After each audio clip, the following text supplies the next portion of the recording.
Talk radio. I listen to a lot of talk radio. 95.1 FM. Whether it's happening in Port Harcourt, South, Nigeria, or around the world, we've got you covered. On air, online, delivering balanced news and unbiased analysis. Today, 95.1 FM. Today, 95.1 FM, Port Harcourt. News update.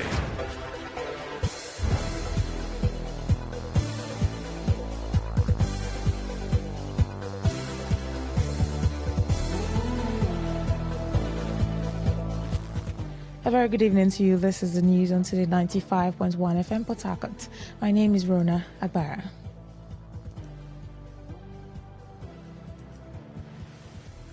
First, the headlines.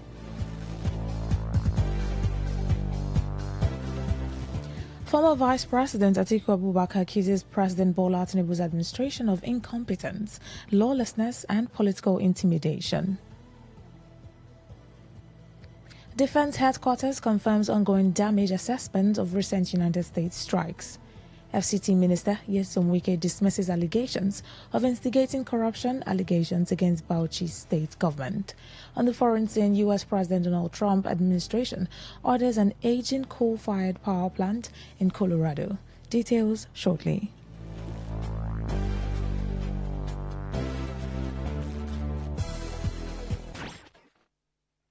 This is Today, 95.1 FM, Port Harcourt. News. President Bola Tinubu says 2026 marks the beginning of a more robust phase of economic growth for Nigeria. The president made this known on Thursday in his New Year's message to Nigerians, expressing optimism about the country's economic direction and prospects. In his address, President Tinubu welcomed Nigerians into the new year with gratitude to God and confidence in the nation's collective resolve, saying he believes 2026 will be a more prosperous year for the country and its people. Reflecting on the past year, the president said 2025 was marked by sustained momentum in key economic reforms, including what he described as a fiscal reset alongside steady economic progress. He noted that despite persistent global economic headwinds, Nigeria recorded tangible and measurable gains, particularly in the economy, adding that these achievements validated tough but necessary reforms undertaken by his administration. According to President Tinubu, the reforms are beginning to yield results for ordinary Nigerians, with more concrete outcomes expected in the months ahead. Former Vice President Atiku Abubakar has criticized President Bola Tinubu's administration over the economy, insecurity and governance, accusing it of incompetence, lawlessness and political intimidation. In a New Year message released on Thursday, Atiku said 2025 was one of the most punishing years in Nigeria's recent history, blaming what he described as economic mismanagement and governance without empathy under the All Progressive Congress-led federal government. The 2023 presidential candidate of the People's Democratic Party said the country endured economic suffocation, political recklessness and policy bankruptcy, alleging that the Tinubu administration governed for months without a functional budget while relying on propaganda and excessive borrowing. According to him, the controversy surrounding a disputed tax law best reflected what he called the decay of the current administration. He also accused the ruling party of deliberately weakening Nigeria's democratic institutions, alleging efforts to turn the country into a de facto one-party state through intimidation and state capture.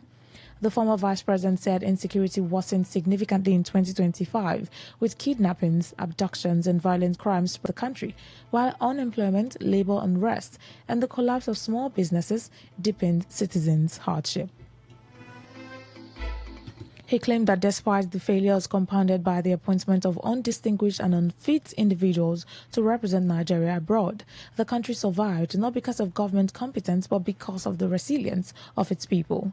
Atiku Abubakar urged Nigerians to remain steadfast in the face of these hardships, saying that one of the most painful New Year messages we have ever written, fully aware of the despair confronting millions due to the callous and soulless policies of the Tinubu-led APC government. He described demands for citizens to make sacrifices as cruel, arguing that leaders living in comfort while the masses suffer lack moral authority. Atiku further criticized what he described as selective anti-corruption enforcement, accusing the government of weaponizing institutions against political opponents.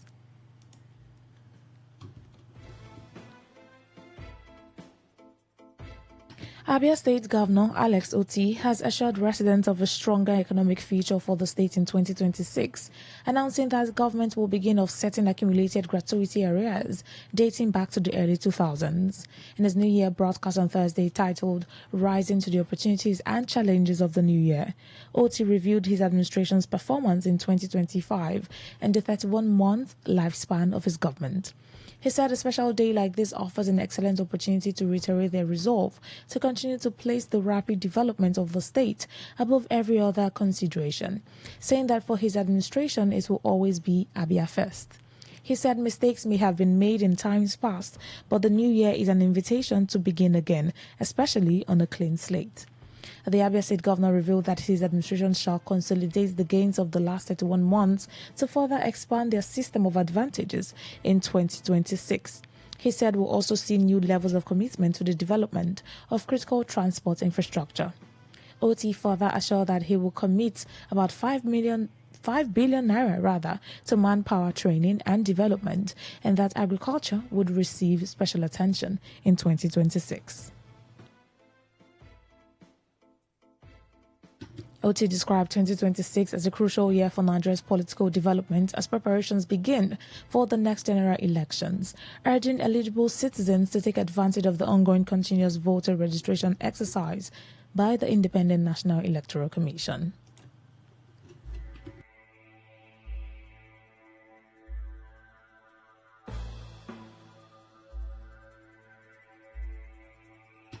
The Nigerian Labour Congress (NLC) has asked the federal government to urgently review workers' salaries in the new year, following the wave of escalating inflation and suffering sweeping across the country.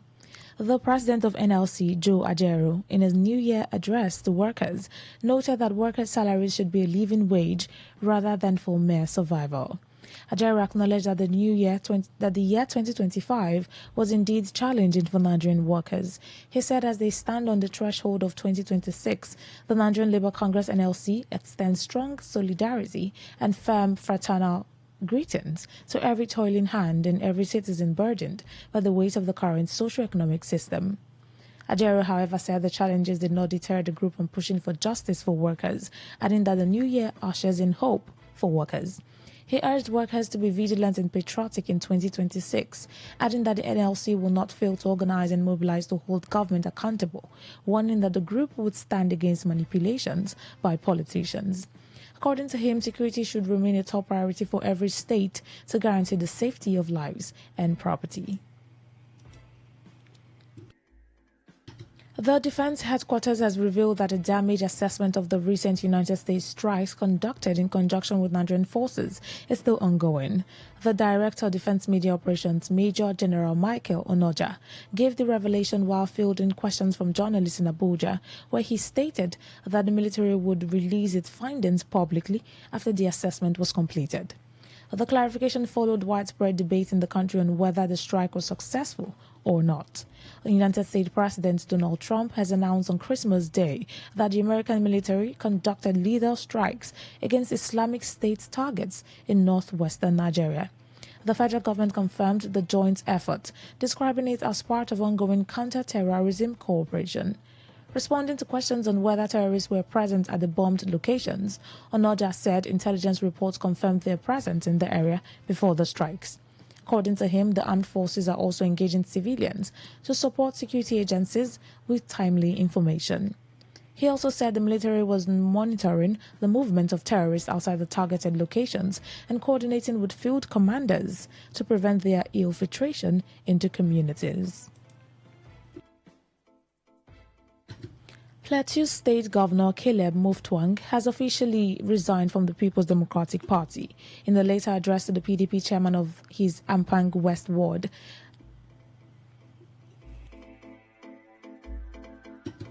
Dasjak Sunday Longyol, and dated December 29, 2025, the governor cited the need for an alternative political platform to better serve the state as the reason for quitting the party.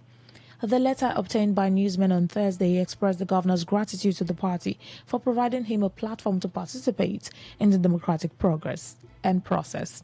Muftwang explained that his decision was guided by his commitment to purposeful leadership, clarity of direction, and service delivery. The governor's resignation comes after months of speculation, with Muftwang reportedly joining the All Progressives Congress. The National Working Committee of the APC has welcomed him, with party officials pledging support for his new political journey.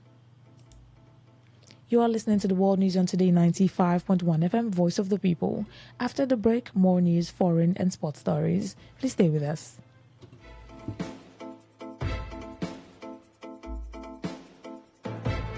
Every day, every hour, when the big stories break, depend on our 24-hour news team to bring you the latest. Today, 95.1 FM.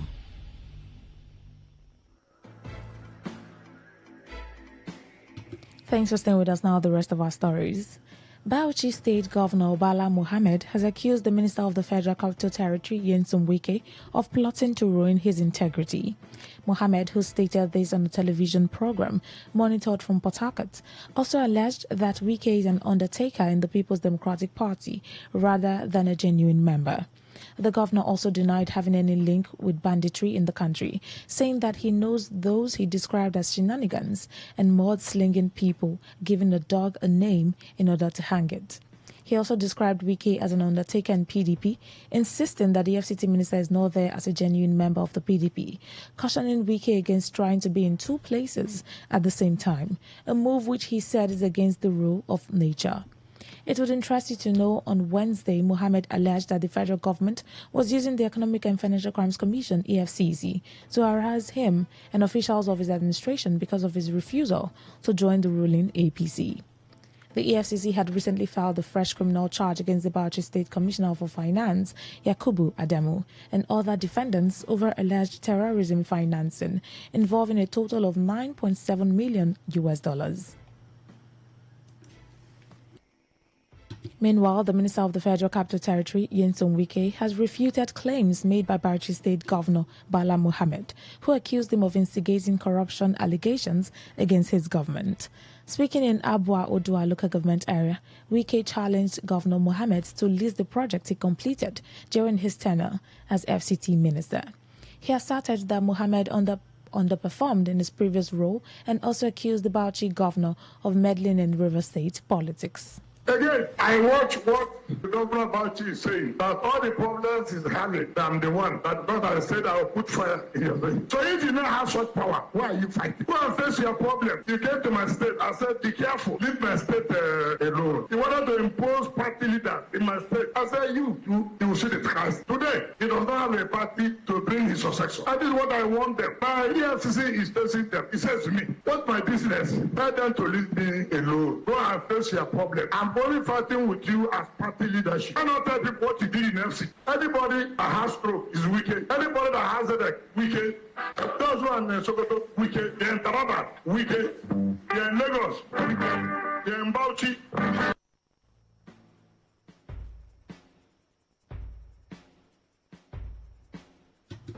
Wike also responded to a former senator who had labeled him as a semi-illiterate and someone who used to wash cars. He countered by saying the senator had nothing to show for his time as a legislator. Somebody sent a video to me where somebody was ranting that they're semi-literate. I have no problem about that. At least semi, not that they're fully literate. I've tried. Said I was washing his car. Fine. Somebody who was washing his car has grown to be chairman of council, to be governor, to be two-time minister. And somebody who has done the gratitude to this level is saying I was washing his... I'm a gentleman. That's what he said. I love Christ. And a gentleman love Christ. So I was chairman of council. Ask me when I was chairman of council, what did you do for the people of Obiako? Ask me when I was doing state education. What did you do for Rivers State? Ask me when I was governor. What did you do for the state? If you're a senator, they ask you, what did you do in 8 years by Senate?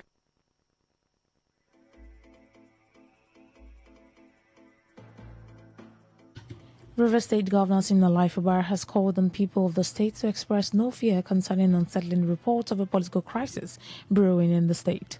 Governor Fubara gave the charge in his New Year message delivered shortly after the crossover service at the Government House Chapel of Everlasting Grace, Port Harcourt.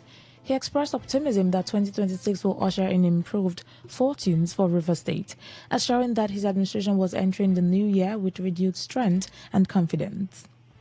He declared that his reliance was not on the instruments of war but on prayer, urging Nigerians and residents of the state to remain calm. The governor reflected on the past 2 years of his administration, saying that the period had been challenging. He, however, noted that his government was stepping into the new year with hope and faith. Fubara acknowledged that some expectations had not been met in the course of the last 2 years, but maintained that the state would experience progress and development in the new year. The Chief Security Officer of Oro Esara Kingdom in Obiakpo local government area of River State, Stephen Weneda Nyegwa, has commended the youth of the kingdom for their peaceful disposition throughout 2025, especially the festive season, urging them to remain in the same spirit of peace. Weneda Nyegwa, in his New Year message, applauded President Bola Tinubu, Inspector General of Police and River State Commissioner of Police for their efforts in ensuring security of lives and properties of Rivers people. Weneda Nyegwa, who is also the Chief Executive Officer of Delta Technology and Property Limited, urged Rivers people to continue to be peaceful and promote activities that will ensure security and development. I want to use the great opportunity to thank Almighty God who have been preserving our life, who have been watching over our life since last year to this year. I'm thanking the people of Oresana, precisely the youth of Oresana, for their good keeping and also for them to be a good citizen of River State and Nigeria. And I'm also using this medium to thank the President for his good work upon River State. I'm thanking the Commissioner of Police, Olubenga, for his good work. He worked tirelessly to make sure there is good security in River State. I'm also thanking the IG Zone 16, also thanking the IG of Police. Stephen Weneda Nyegwa equally used the opportunity to commend the developmental strive of Governor Siminalayi Fubara across the state, but pleaded with him to upgrade the stool of Oro Esara Kingdom to first class. I'm also appealing to my good governor, River State, to recognize the stew of Oresana as first class. Oresana has been an ancient days kingdom that covered 22 communities in Oresana up to the date. Government will come, government will go. There's no good recognition in Oresana kingdom. We have been a good citizen of River State. And we have been a good follower of the government of River State. We are due to be recognized as the chief security of Oresana and using this medium to tell the native governor.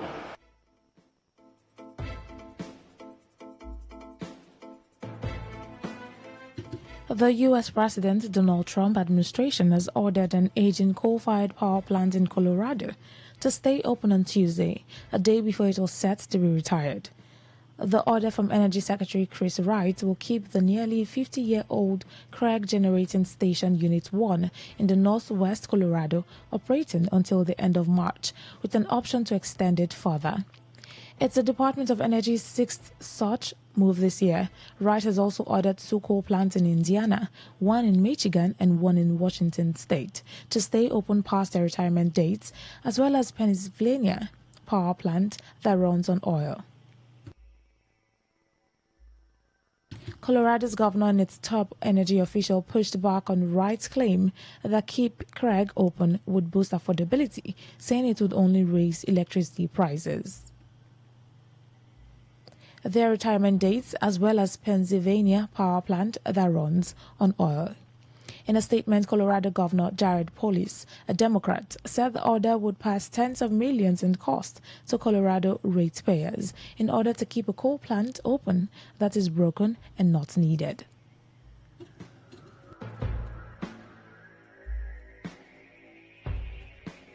To end the news, here's a summary of the major stories. Former Vice President Atiku Abubakar has accused President Bola Tinubu's administration of incompetence, lawlessness, and political intimidation. The Defense Headquarters has confirmed an ongoing damage assessment of the recent United States strikes conducted in the north. We told you that FCT Minister Nyesom Wike has denied allegations of instigating corruption allegations against Bauchi State government. On the foreign scene, you also heard that U.S. President Donald Trump has ordered an aging coal-fired power plant in Colorado. That was the news as edited by Uchendu Ejo. For comment and inquiries, please call 0818-389-2850 or send your emails to news@todayfmlive.com. You can read our stories on www.todayfmlive.com, on Facebook at Today95.1fm, on Instagram at TodayFM951, and X at TodayFM951. I'm Rona Aguera. Thank you so much for listening. Good evening.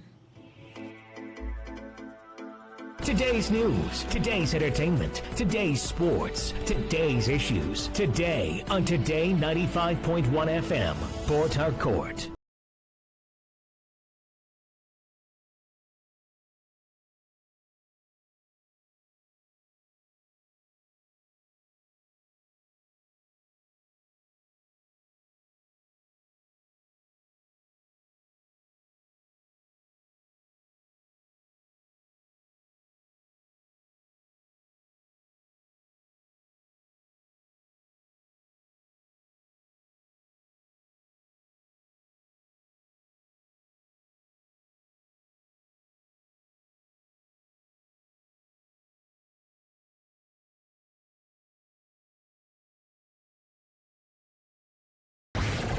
The station with the... As the voice of the people, we make sure that no one misses out. On Today 95.1 FM, there's something for everyone. Our tech show, because tech is new money. Our kids show, because we love the little ones. Our Gospelration, because it's the moment of truth. Our High Life show, because high life is vintage. Our sports show with the adrenaline. Our midnight show, because we care about your love life. Our nostalgia drive, because old is gold. Our show for young people, because Gen Z code is on. Our pidgin bit, because na Naija we dey. Our book review, because books are a mirror. Our big stories, because big things only. Our health shows with seasoned health experts, because we care that you're healthy. Our eyewitness report, because we want to hear from you. Our reggae show, because Rastafari. One love. One love.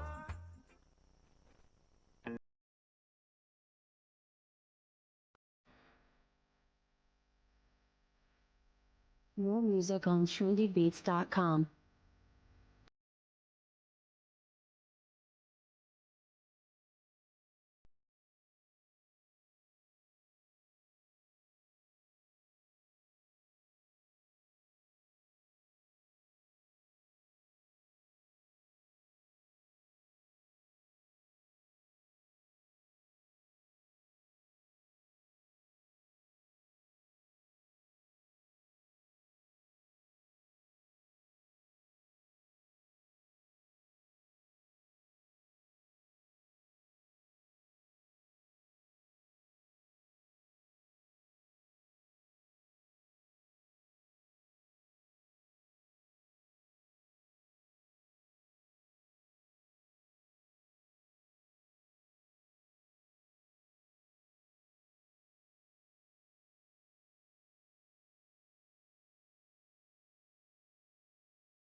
Embrace the extraordinary, because we are the voice of the people.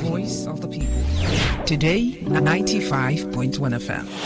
Today, 95.1 FM.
On FM, it's now time for What Is on Your Mind. My name is Rona Agbara.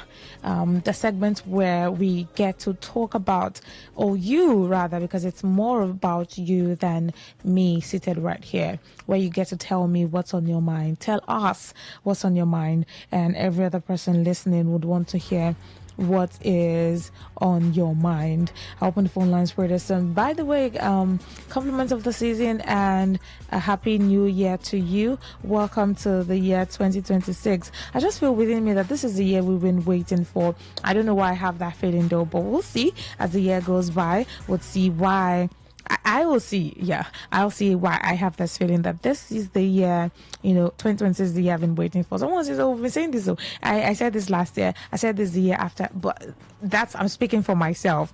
I'm speaking for myself based off of my conviction that I just feel that this 2026 is the year, or will be the year, that this will happen for me. Yeah, that's a bit of what's on my mind. Now it's time to hear or listen to what is on your own mind. 0810951095. By the way, how did you spend your new year, or how are you spending the first day of the month of January in the year 2026, the new year day? The new year begins today. How are you spending it? Or how did you spend it? Because we're still in the first day. Someone says January 1st this morning. This journey will be very long ago. Like, how come we're still in January 1st? Since morning, I'm like, calm down, chill. This is just day one. But yeah, that's by the side though. How or what is on your mind at the moment? Please feel free to share with me. Hello, good evening. Yeah, good evening. Yes, welcome. Happy New Year. From St. John's. All right. Welcome. What's on your mind, right? Yes, this is what's on your mind. First of all, Happy New Year. Yes, Happy New Year to you too. Thank you. What's on my mind is just about my state. We are not developing as a state, River State to be precise. All we talk about is mediocre politics. Yeah, somebody thinks the state is his own. So I don't understand. And even the journalists, they're not helping matters, because whenever they talk about these issues, they don't ask pertinent questions like, what is this man's problem? Is it the governor of the state? Why is he trying to run the parallel government? Why is he trying to usurp the power of the governor? All those kind of things. Oh, journalists are not asking the right questions. Yes, because you see, that is why he's doing this. Let me tell you something. If you do half of what this person is doing to a state governor, to the presidency, they'll call it treason. They'll call it treason. So why are they not protecting? Why is our constitution not protecting the governors? Somebody cannot overrun a government. The government is not owned by somebody. It's not owned by the governor. It's owned by the people. Okay. If you want to support somebody, you want to bring out somebody for 2027, it's your right. Wait for the election, bring your person. If you win, if the person panders to whatever you like, you will do. But this one that you every day you try to stoke up problem in the state, I think is unnecessary. This is 2026. Please, Rivers people should rise up and write to the man's family, his relations. They should at least advise him to stay off, to stop harassing the governor. We are suffering. We the masses. They don't suffer. Okay. They have everything in their houses. But when governance is not meeting up to the expectation of the people suffer at the expense of this political egocentric chauvinism that it doesn't take us to anywhere. We are watching, and let the people not rise when they least expect. They should all respect themselves and allow the governor to. When his tenure ends, he will go. Nobody owns River State government. Okay. That's what's on my mind and it's bothering me. All right, thank you. You have a nice day. Yeah, you too. Thank you for sharing that. Yeah, that's what the show is about. To speak up about what's on your mind and what's bothering you. It can be political. It could be health-wise or health-related. It could be a social issue. It could be a family or societal issue. It could be whatever it is. Just feel free to share. All right. Hello. Good evening. Hello. Good evening. Yeah. Welcome. This is Radio Councillor Iranti. All right. Go ahead, please. What is bothering me is that I don't know. I'm a new type of state. I've just so River State. I want to know. I think the whole River State people, including my children, grandchildren, everybody in the whole local government. Can they sell the states to one person? Yeah, I want to know now because I'm so confused that because Wike is not the only governor in the whole Nigeria. He's not the only governor in River State. And I want to know if you say, is he not the father of River State or the father fought for River State? So we are giving the River State to I am so confused. That somebody, a man like that, is giving like I don't know. You have got a place to River State. You have getting money from people that cannot get. You build your house, you get money, you just say in America, everything is all for you. You see, you don't want to leave government house. Okay, it's poor.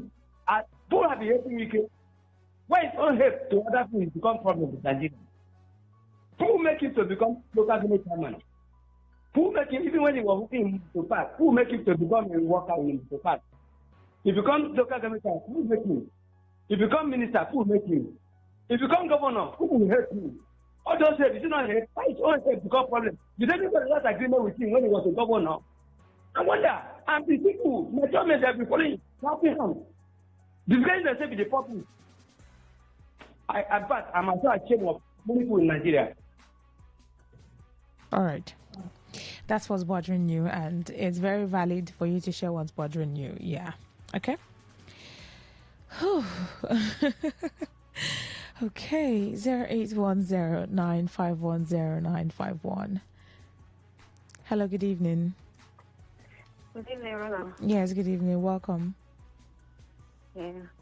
Okay, my own what's bothering me might be sounding very abstract, but then okay, sure. I just thought of it that way. All right. Maybe you can reason with me. Okay. So I'm just looking at the issues, though, things concerning that of River State. Yeah. And I feel like we are in a situation where you are being ruled, or we are being ruled by two persons who are in key position to affect our lives, but instead they choose to make life difficult for us. And at the other hand, the law, the system, is not helping us as the common people or the common person. So that leads me to a question that I'll be asking myself. What will happen, or what do you think will happen when you have two, I didn't call anybody, but I'm just kind of I'm trying to, how do I put it now, compare. Okay. So what will happen when you have two persons that have a narcissistic character leading a group of people? Have you tried to imagine what will happen? Yeah. Could it be the issue or the reason, or could it be the problem we are facing? Because if it is, then we are going nowhere, or nothing is going to happen. Rather, everything is going to get worse. Because those set of persons, they don't see anything wrong with their actions. And when you try to react, they do worse. So it then means that if we are in that kind of situation, my girl, we are in for it too. Because I can see that the more the masses are complaining, the more we are crying, the more people just sit somewhere, bring that policy. It's difficult for everybody. And it's just like I said, they don't really care. Because at least if they even have a second thought of the fathers, okay, let's just even make it kind of easier for them. You just brought fuel subsidy. We're not yet through with it. We are still trying to, meet up or catch up with the all the what you call it now, difficulties or how it has affected our lives. Here you come with another tax system that is not helping us. All the tax you've been collecting before now, we are not seeing anything they are doing with it. And you are trying to impose it to the common man in other society or given society that things work. There are set of persons that are taxed. It's not everybody. Some persons are exempted. I went to the market yesterday to buy something. The woman that is selling Gary does not understand what that is to her. You see that 10 naira that she's making. Because I told her, Madam, I want to buy it to. She said, no, because of 10 naira, she's not going to sell. Then you now imagine when tax is deducted from that woman's money at the end of the year. Ronald, do you understand what I'm trying to say? Yes, I guess the illustration you're trying to make, I guess you fully. I just sit down like, what if we are really in a narcissistic situation where the leaders are of this character? That means there's nowhere, no matter what we say, we are still going to remain where we are. So that's just what is bothering me. All right, got it. It's a valid concern. I mean, the illustration you gave, how that if two persons leading the place, it's normally there can't be two captains in the ship, right? Yeah, it has to be one person leading. But I get your thoughts. 0810-951-0951. That's the number to call to be a part of the conversation. Hello, good evening. Good evening and Happy New Year to you. Yes, Happy New Year. Welcome. My name is Selawet. All right. The tax law they are trying to if the way they are trying to finish, I think the common man will be exonerated from this tax if what is telling us is it. But I'm yet to get the clear picture. But the past master was talking on his the way he was trying to I don't know how far it's going to go. If going by his words, the common man will be somewhat exonerated. Because they say if you are earning less than 800, you'll be exempted somewhat. And I know a Gary teller, his annual input will not be up to 800,000. So I think unless we are trying to be funny, people are going to use this tax law as a yardstick to, put more hardship on people, especially those selling foodstuffs. Every little thing, they will say, don't you know that this has gone up, this has gone up. But when you want to implement rent where the state to do their business, they start crying. So I don't know, let us see how the tax law is going to go. But judging by what the tax master said, I think it's going to be targeted to those billionaires, those who have a lot of money and they are paying a lesser tax. I think being focused on them, Thank you. All right, thank you. Thank you for sharing. It's still what's on your mind on Today 95.1 FM. Do well to call in and share what's on your mind. Feel very free to call in and share what's bothering you at the moment.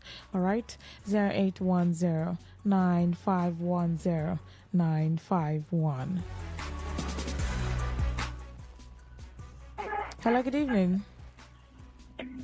Hello? Yes, Good please. evening. Good evening. Welcome. Happy New Year. Yeah, Happy New Year to you too. Thank you. No, from the matter.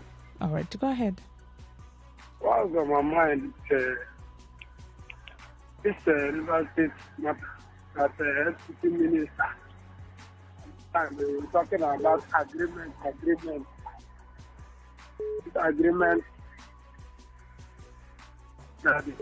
they don't want to. Hello? Are you there? Okay, I think that call dropped. Please do well to complete your thought to call me back. Hello, good evening. Hello, good evening. Yes, welcome. This is Mr. Ernest on the line. Okay, go ahead, Mr. Ernest. What is on my mind is that I really feel for Nigeria because we don't really know that these men have politics. Their wickedness is just kind of politics they play. Because if they have it, they will not inflicting us with, like, we just have kidnapping, adopting children, all the rest. Then there are things for Nigeria and other things. Just, I just feel for Nigeria, not like Nigeria is going on the sea. If you have the strength to jump in, you strength not to jump in your. That's just the kind of not only God will help us, honestly. So I feel for Nigeria. All right. Just too bad. All these politics, they want to tell themselves 7 politics. Very much. That is my. All and right. they should just try to have to the voice of the NSA, the JSU, and come back so that let all of this strike has been linked now. Just settle this issue and let everything move. All right. It's my name. All right, thank you. Even though I struggled to hear most of the things you said, the lines were breaking, or the line was breaking. I couldn't hear you so well, but thanks for calling in. Hello, good evening. Hello? Yes, please. Yeah. So as I was saying in my country, I said these are things that they are talking about. Yeah. And they don't want to tell us. Is the agreement all about how river people have life, how we have contact life, or how we have good health care, or how they will have good schools that people will attend?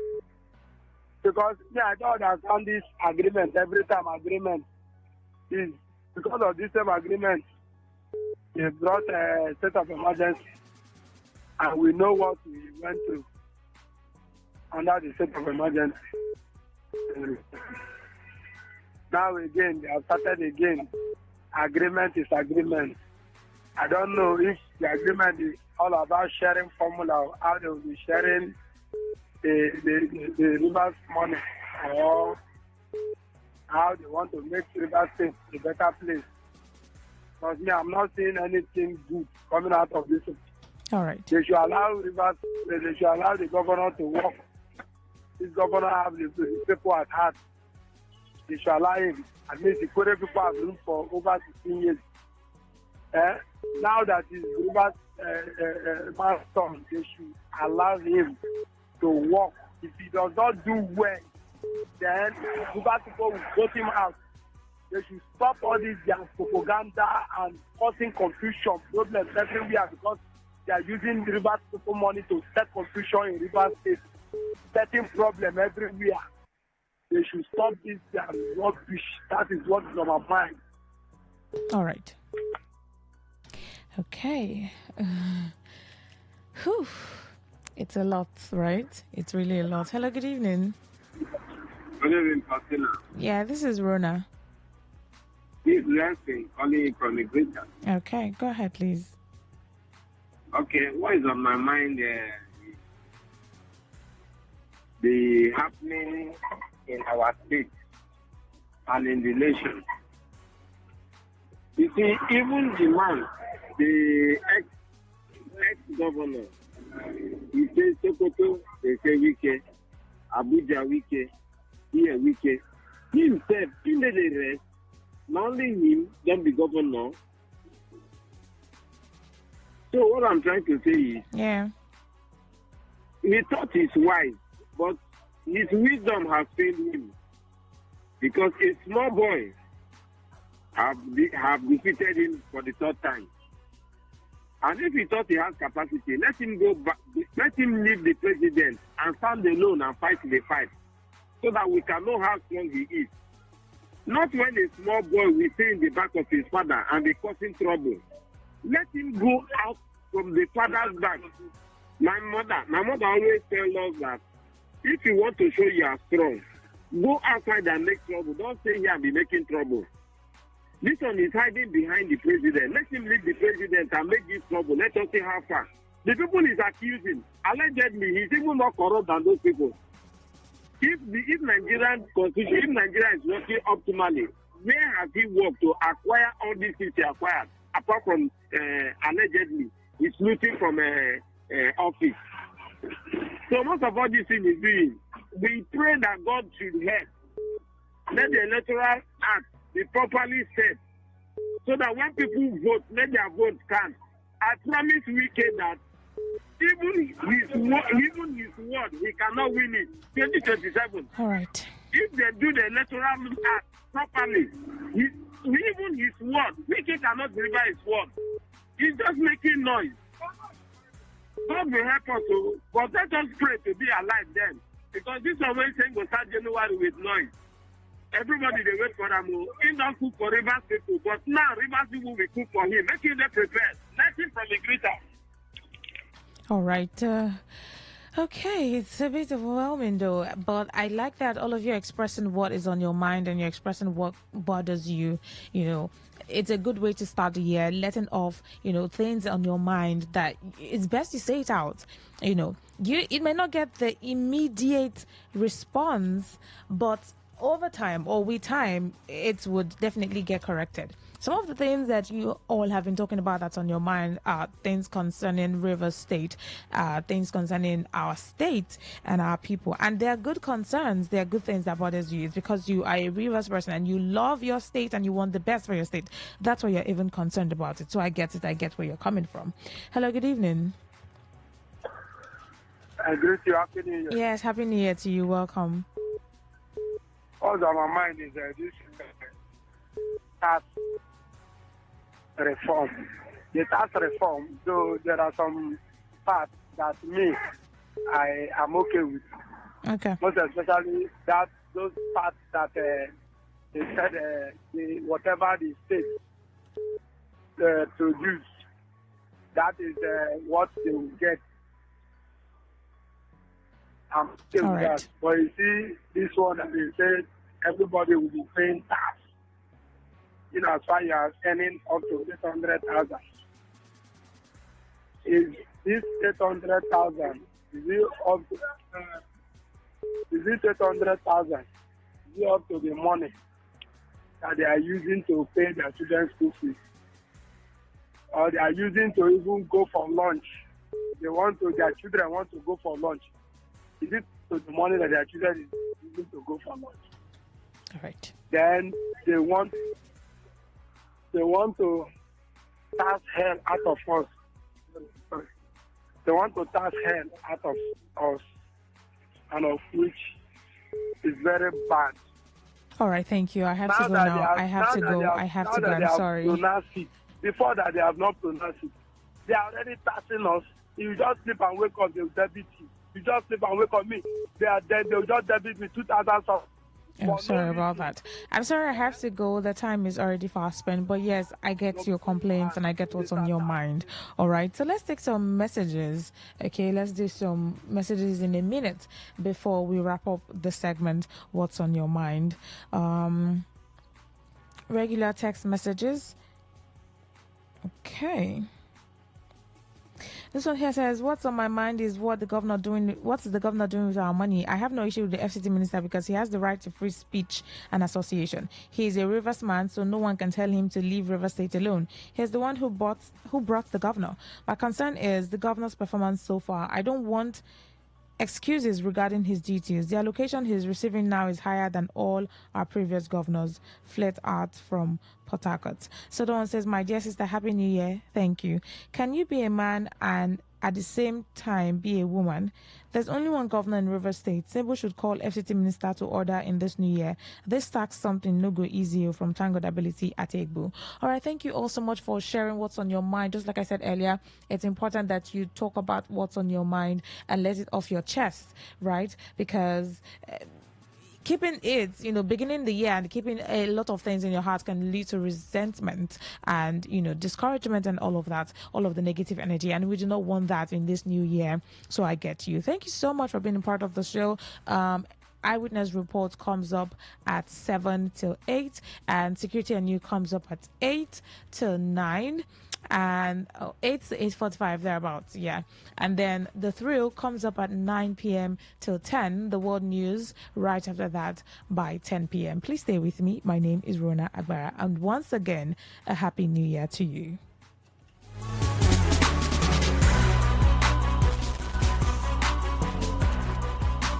To the ordinary, embrace the extraordinary, because we are the voice of the people. Voice of the people. Today, 95.1 FM. Today, 95.1 FM.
Right, welcome to another segment on Today 95.1 FM. My name is Rona Agbara.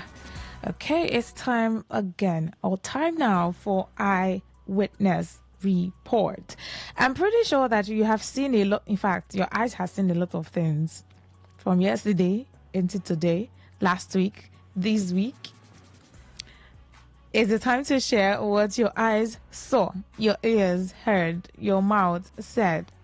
Most importantly, the things that you witnessed. That's why it's called Eyewitness Report.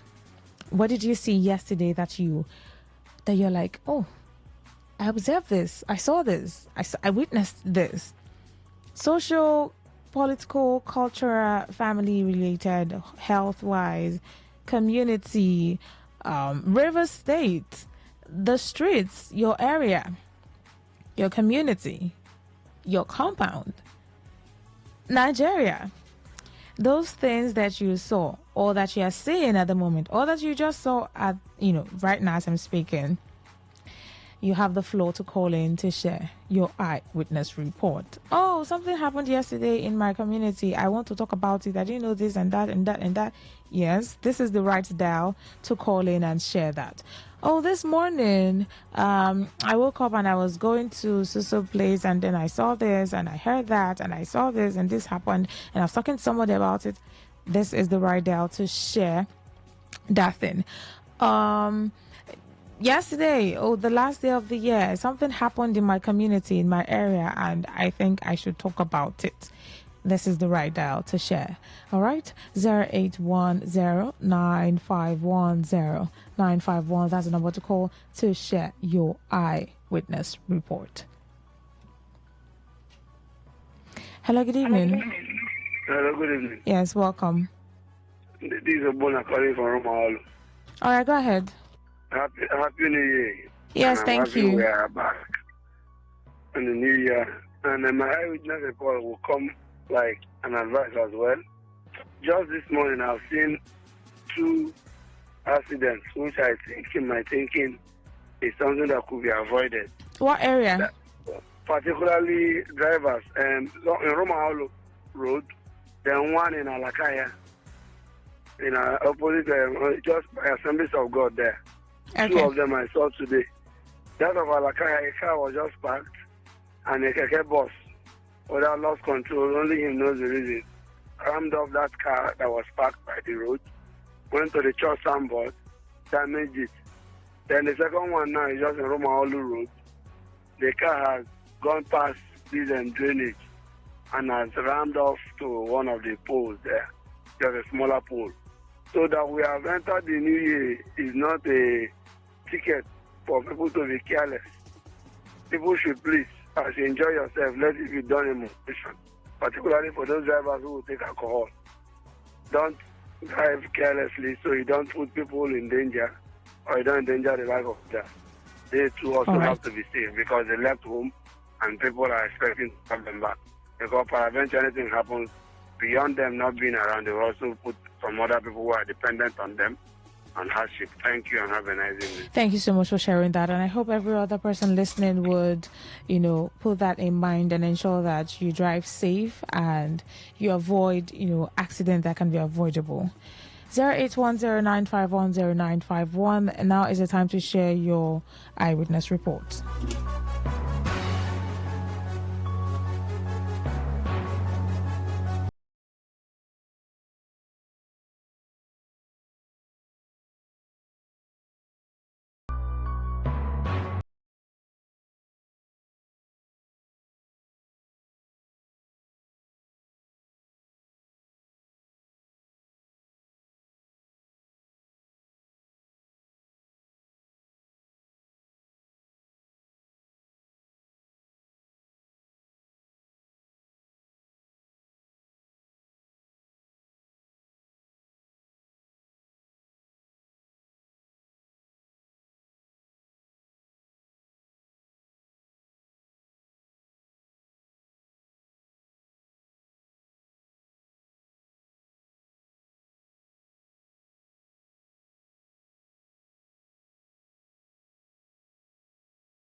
Really?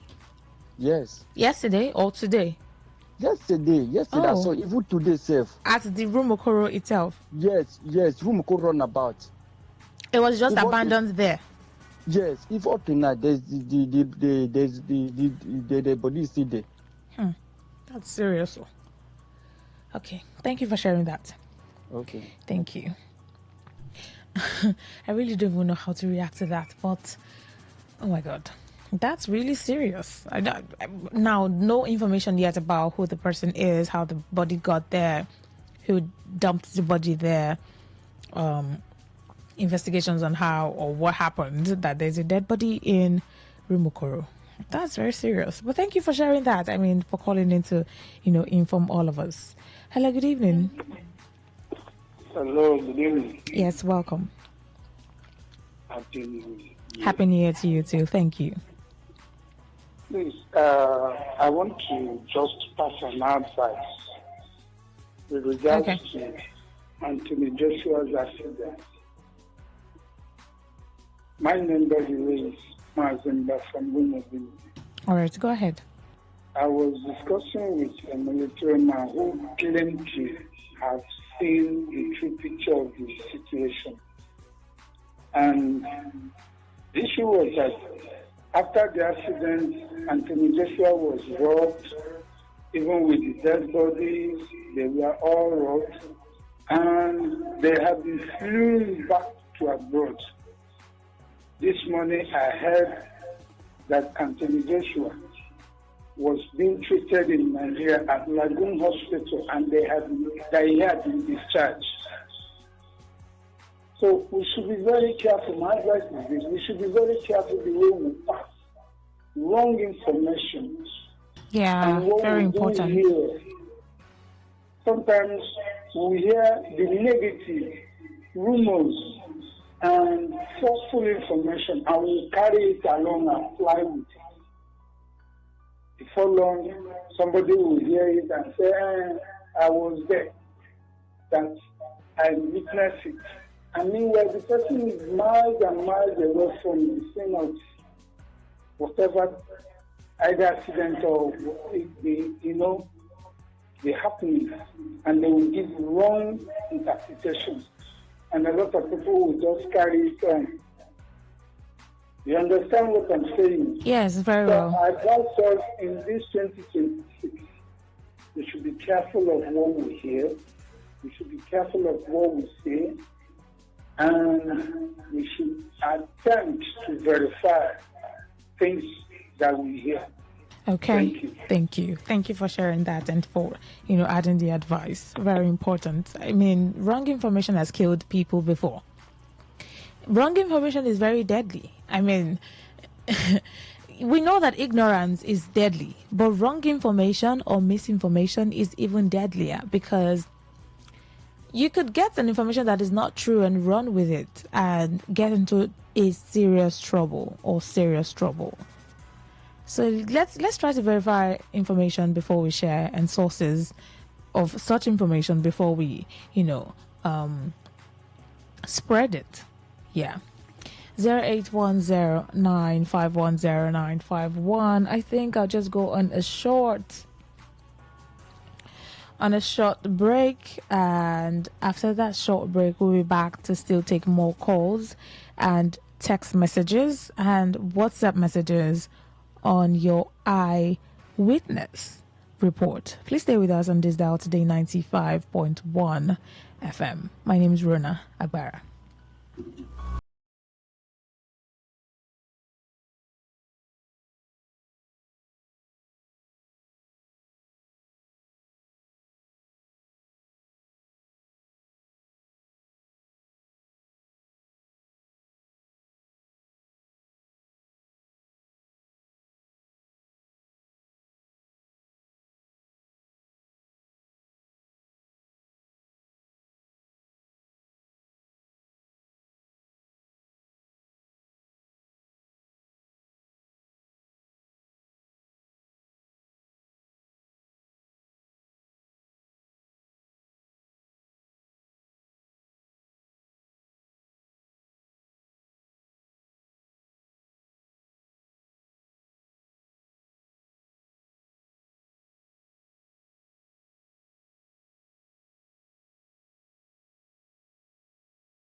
this segment. I think about 13 more minutes to call it a wrap. So you still have time to call in and share what your eyewitness report is with us, all of us listening this evening.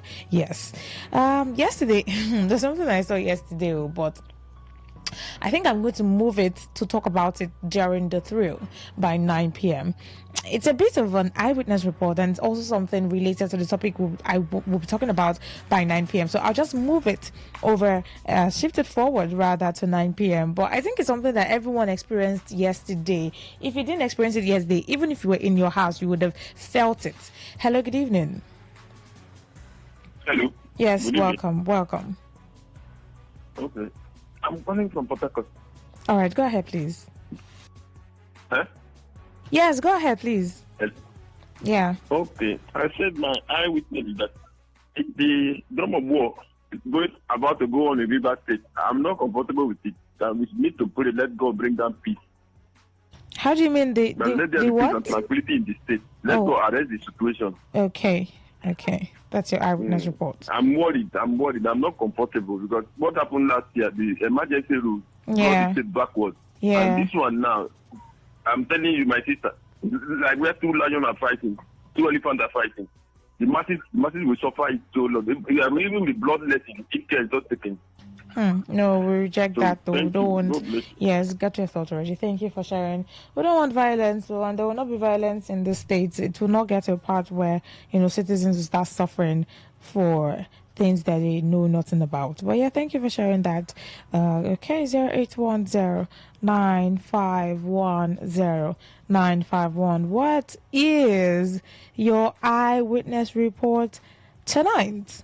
Call me right up and tell me. Call in right now and tell all of us what your eyewitness report is. That is what your eyes witnessed, what you heard, what you saw, what you experienced. I was talking about something that I saw yesterday that I want to move forward till 9 p.m. because it's something that I think every other person experienced also. And I said that if you did not see that or you did not experience it, that means maybe you didn't do your New Year in Nigeria. Maybe you were in some other country. That's why you didn't experience that. But if you did, if you crossed over yesterday into today in Nigeria, you would have felt that thing that I want to talk about or seen that thing or experienced that thing. But I'm going to talk about it by 9 p.m. All right. So keep your eyewitness reports calls coming in. I'm still very much on sit to hear, listen, and talk to you on this.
from Israel. And you were like surprised, Israel. Oh, you called from Israel. Are you sure I was Yeah. the one you called? Because I'm usually not on, this show. But we had, that's why I'm here. But go ahead. Okay. So maybe it was. My Are you sure it was not Maxwell you called? last week, Okay, last week Thursday. I think so. All right, go ahead. The last time you like it. Okay. And you were like surprised. Oh, okay. I think I remember now. All right, go ahead, please. I'm still talking about our road, Okay. the light, Yeah. no schools, no health centers. The land, the community, we're suffering. We're suffering.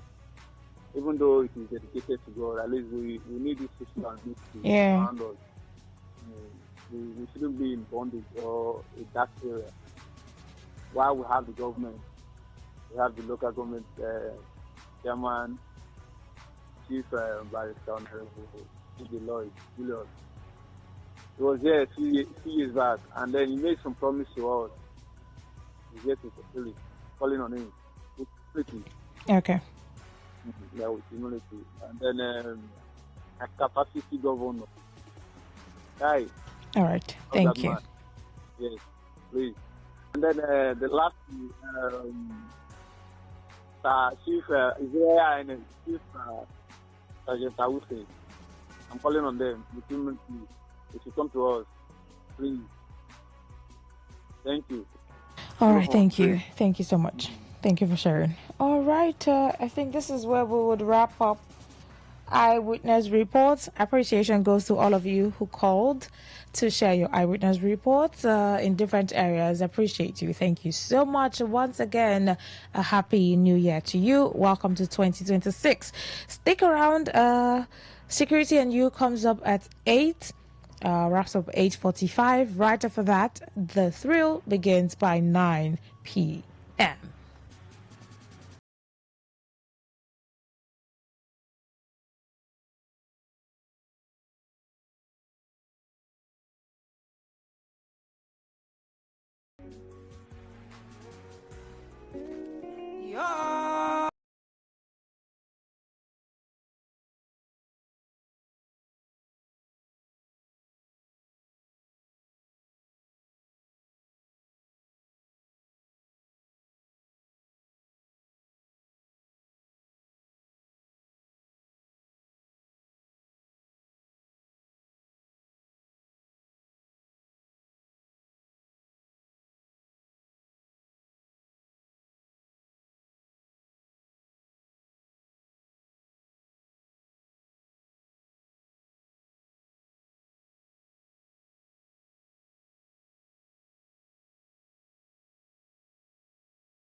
Yes, we're back to another segment of the show, which is Security and You. Security and You, that's a segment on the show this evening on Today 95.1 FM. Someone hears the word security and he just goes, okay.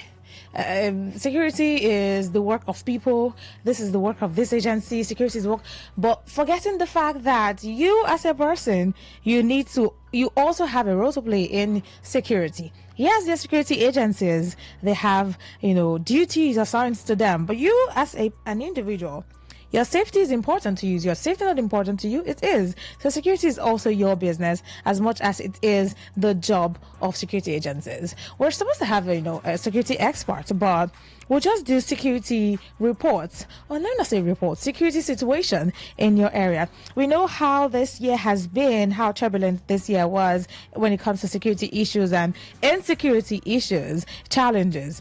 We know that it's very paramount that we take our safety very important, and that is why on Security and You tonight we're going to talk about what is the security situation in your area.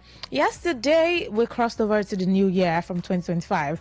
A lot of persons went to different places to do their crossover or whatever, getting into the new year. And some areas, they had a lot of gatherings, large gatherings. It's important that safety is prioritized in large gatherings like that in public places. But I want to know, that is why I want to know what the security situation is in your area. Beginning from yesterday, you can make reference to how it was yesterday, how it is today, right now. What is the security report in your area? That's what we're talking about, or that's what we'll be doing on Security and You. So it's going to be a conversational show. You tell me what the security report is or situation is. I tell you mine too, if I have any to share with you. But I want us to have conversations on it. And how safe is your area at the moment? How safe was it yesterday in your area? Yeah, a lot of persons celebrating the new year. Some persons moving around. Some persons stayed out late into the night, say 3 a.m., 2 a.m., 1 a.m. because of the celebration and all the gyrations they did. What is the security situation in your area? Is it very calm right now after all the celebration? People are still celebrating. Today is the first. People are still gyrating and jubilating. And how is it? How safe is it in your area at this moment? Is everywhere calm in your area right now? Has the celebration died down in your area and everyone is, back to their homes, back to their houses? Has it, is your area very, what's the word now? Because in some areas here in Port Harcourt, a lot of persons have traveled, so it's very lonely. It's very quiet. It's in my area now, very quiet. A lot of persons have traveled, so you hardly see shops opened. From this weekend, from last weekend, I think most shops are closed. So if you're staying out late into the night or you're walking at night, be sure that the area is safe before you walk into trouble. So I need you to tell me or give us the situation, security. Oh my goodness, the security situation in your area. Open the phone lines very quickly so that we can have these conversations.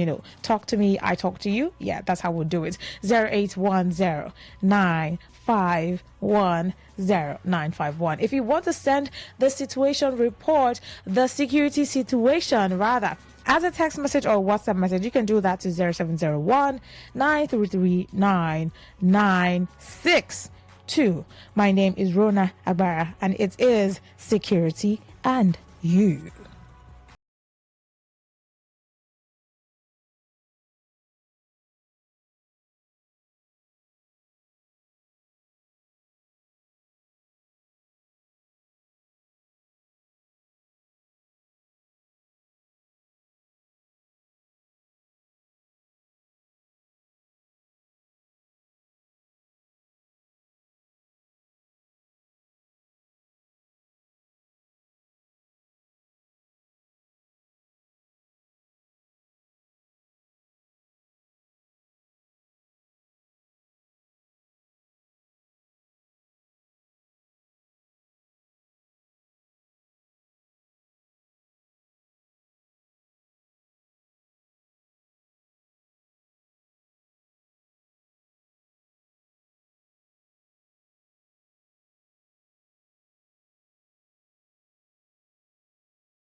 All right, security and you today 95.1 FM. What is the security situation in your area? Is it really safe? Is it safe in your area this period? You know, the festive season comes with a certain level of vigilance. Yeah, a certain level of vigilance. You have to be very cautious, more or most especially in the festive season, because there's the word that people say, no lose guard. Don't lose guard this period, because I don't know if it's the pressure that comes with festive season and a lot of persons take to crime. I don't know if it's the pressure that comes with the holiday season of wanting to prove to people that from January till December, you want to show that, oh, I have something to show for it at the end of the year. I have proof. I have evidence in court, as they say it. So a lot of persons, some youth, now not just youth alone, some persons, even old people, now resort to crime and say, oh, they now decide, especially in the festive period, to obtain people of their hard-earned money, to those night workers, to obtain people of their phones, to extort people, especially at night. That's why it's not advisable to move at night, especially in the period. So the question I'm asking is, or what I would want to know is, the security situation in your area. Is it safe this period? Is it very lonely in your community, your streets, your area? Is it still very busy and bubbly? Because some areas, was it yesterday? After the crossover, there's a junction I stopped at. It was around almost 1 a.m., 12 something, but not exactly 1. It was like it was daytime. It was still as busy as ever, as busy as always. An area like that, now they're always busy. Even in the festival period, there's nothing like loneliness or a silent night in court or, emptiness. Everyone is still on ground and they were outside. But for some other areas, it may not be the case. Some areas might be very lonely. From 6 p.m., you see that everyone has locked shop or they've gone into their houses. So a lot of persons have traveled. So it's important that you know the security situation in your area this period, so you know how to do your movement, you know how to move about, you know wherever you go to, you know when to come back, so you don't get into trouble. Because it's important that you take your safety as priority. 0810-951-0951. That is the number to call to be a part of the conversation.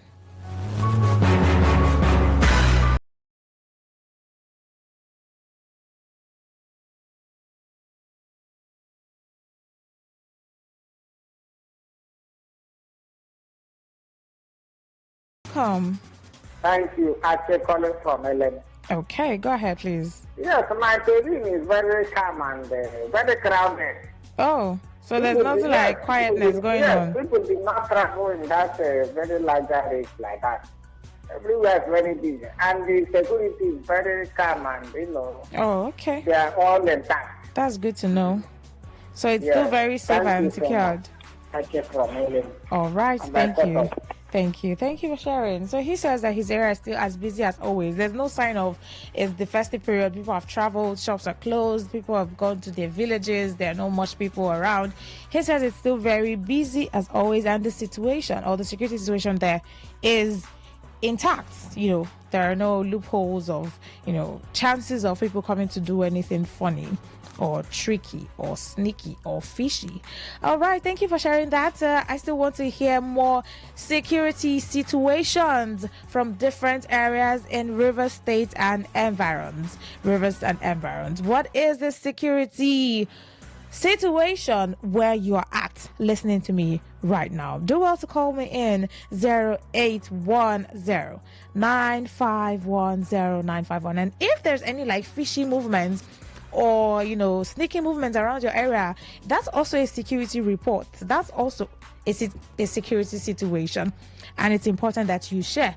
Alert the people that ought to be alerted, so they know that something looks fishy, something seems fishy, something looks tricky. It's important that you be your brother's keeper, your neighbor's keeper, and alert the right authorities. But call us in and let us know the security situation in your area.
Good evening. Yes, welcome.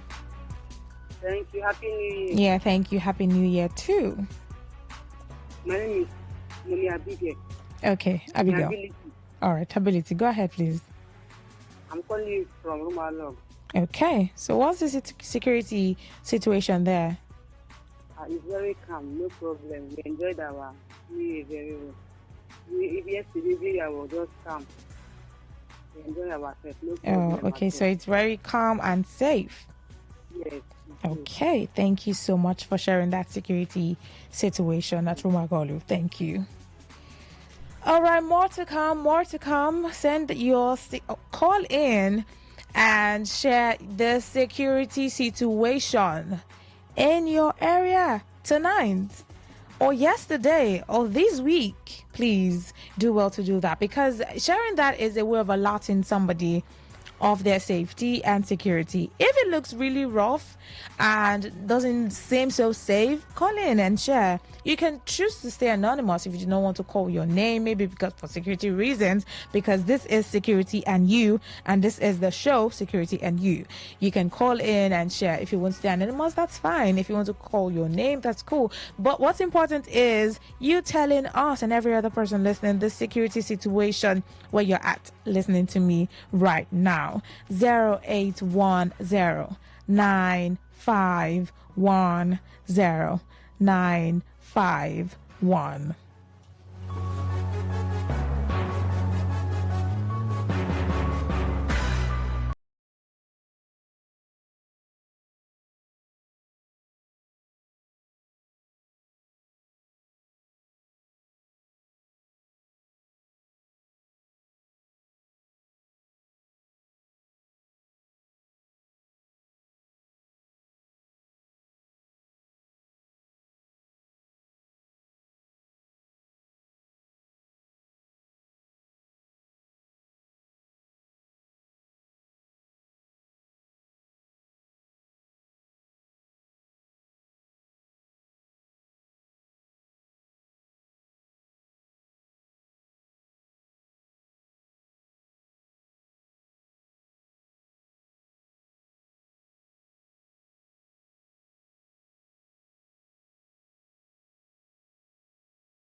Call me back, all right? 0810951091. Few more minutes to wrap up the show.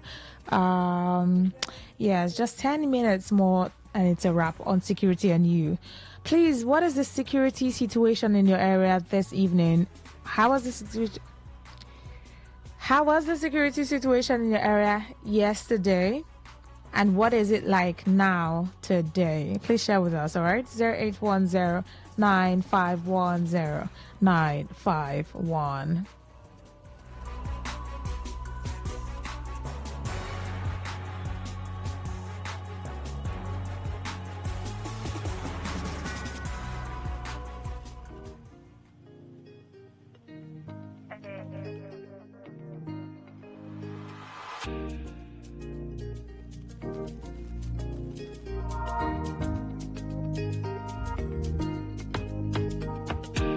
Celebration.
to hear from you. Our reggae show because Rastafari. One love.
I listen to a lot of talk radio.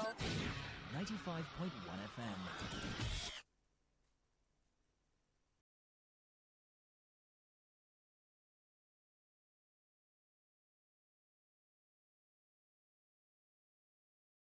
Team and yours truly were here yesterday to talk about the Super Eagles of Nigeria. And of course, on Global Sports Updates, the African Nations Cup Special, we continue our conversation from where we stopped yesterday, all about the Super Eagles of Nigeria, the coaching crew, and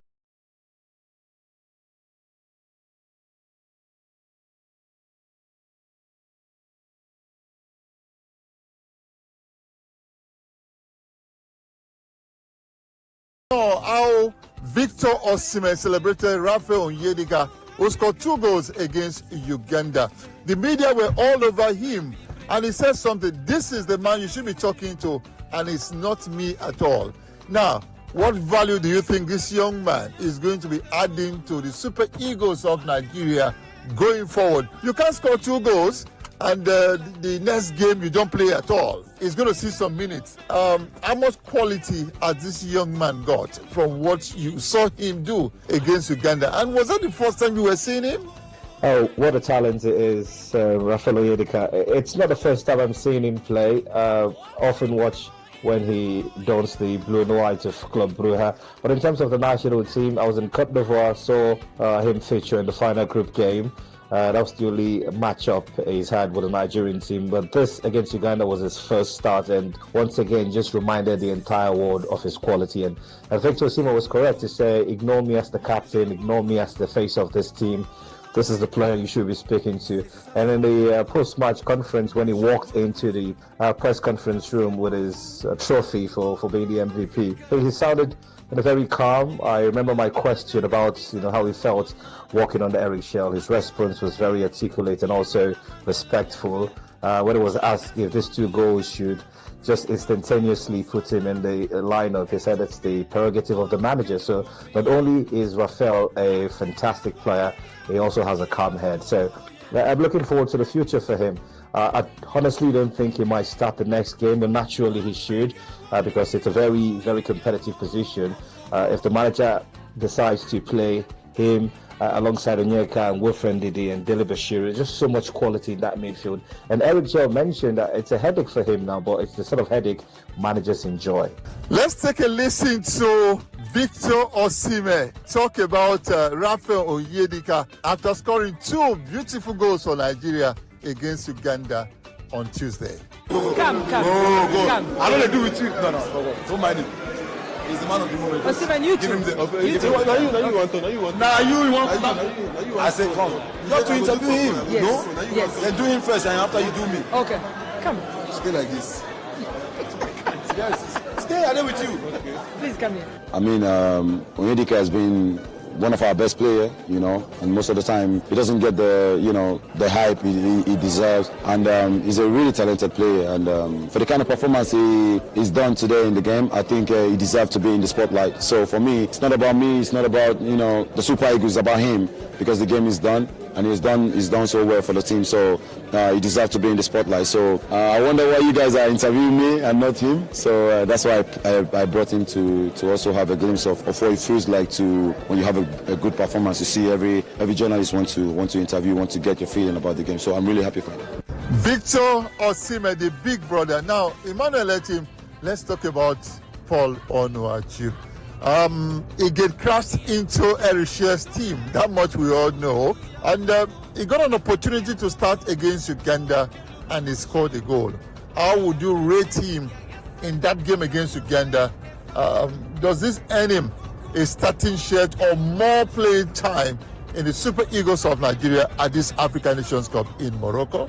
Well, there are certain players who are impact subs. I think that's what Paul Onuachu is to the current Super Eagles setup.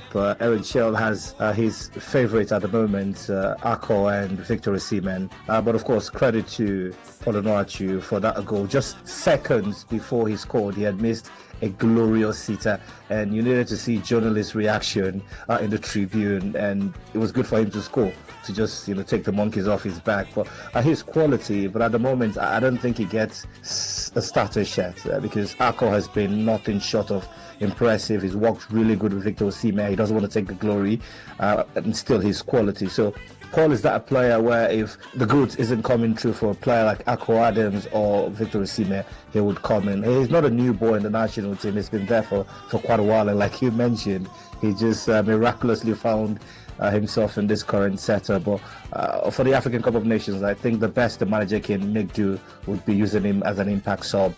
How would you describe our bench? Do we have a solid bench? And I'm talking about substitutes. Just an average bench or just another bench, as it were? I think it's one of the gifts of the current Super Eagles setup. We've got a healthy bench, players who can come in and plug and play. They might not be world class in the sense of the description, but they are quality enough to help the team achieve as much success they can at the African Cup of Nations. Like you mentioned at the start of the conversation about 7+ changes by Eric Shell, that's a sign that there's enough depth in the squad, because they were able to score 3 goals without the regular names like Wilfred Ndidi, Alex Iwobi, of course not leaving out Chidera Ejuike, who's quality, Ademola Lukman, Semi Ajayi. That's enough quality on the bench. If the guys who started could put 3 past Uganda, despite Uganda being Uganda, most people do not know that on head-to-head the Ugandans have a superior record prior to that game yesterday. So I honestly feel that they have enough squad depth to complement the quality of the regulars. When Eric Shell was appointed the coach of the Super Eagles of Nigeria, the first thing that came to my mind was, yes, this is the kind of coach that we need at this point.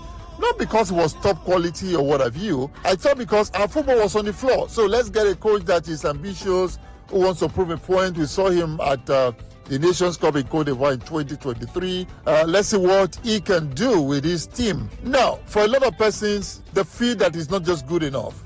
Emmanuel Etim, I'm asking you, and of course, feeling the pulse of journalists in Morocco. Has he won you guys over, or you still think he's just another coach?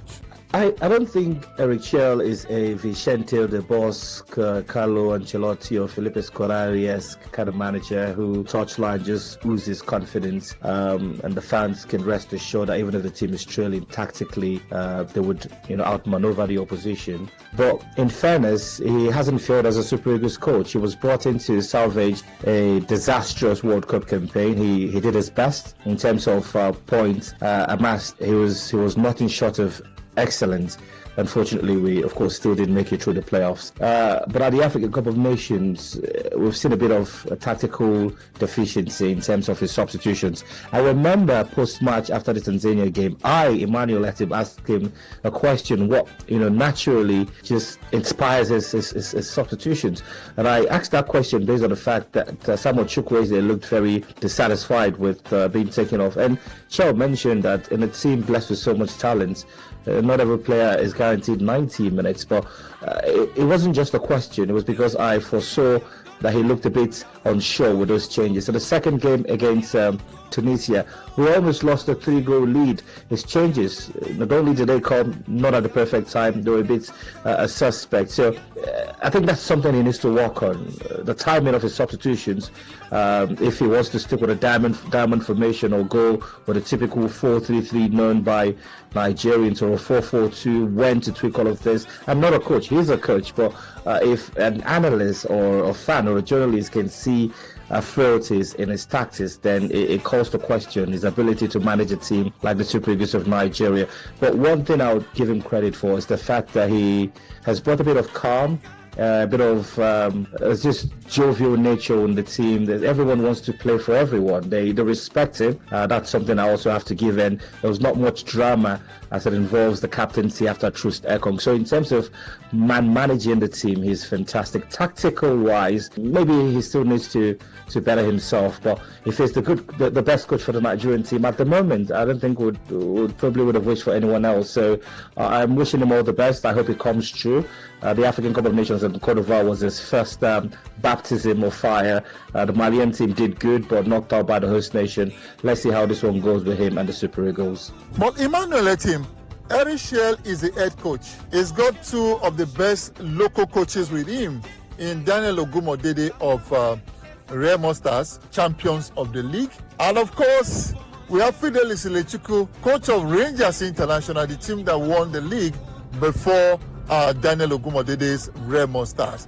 Don't these coaches have any input? Are you saying that all the substitutions we have seen so far, they were all the handiwork of Eric Shell? Godwin, you, as much as I know that when it comes to the national team, as hard as this might sound, most of the coaches slotted in the Nigerian coaches are like attaches. Of course, they do put a bit of input, but the final decision is on the table of the coach, Eric Shell. Of course, Daniel Ogumodede tactically sound. You wouldn't win the NPFL if you're not brilliant. Likewise, Fidelis, who's come of the ranks from MFM down to Heartland, of course, to Rangers International. But every single decision taken is Eric Shell's. He doesn't even hide it. And it's easy to see that there's little you can do as a Daniel or as the Fidelis. So when the team falters 120% tactically, it's on the table of the coach Eric Shell. And when they succeed, he also gets the credit. Wow, thank you so much, Emmanuel Etim, for your time. We wish the boys all the very best. Remember, when the Eagles succeed, Nigeria as a country has succeeded. They will be joined the land. We'll all be very, very happy. Go the Super Eagles of Nigeria. Thank you again, Emmanuel Etim. Thanks for having me on the broadcast. Thank you so much, Godwin. That's about the size of the show, Global Sports Update. The Nations Cup special with Emmanuel Etim all the way from Morocco. My name is Godwin Einakena. We wish the boys all the very best on Monday. Keep praying for Nigeria.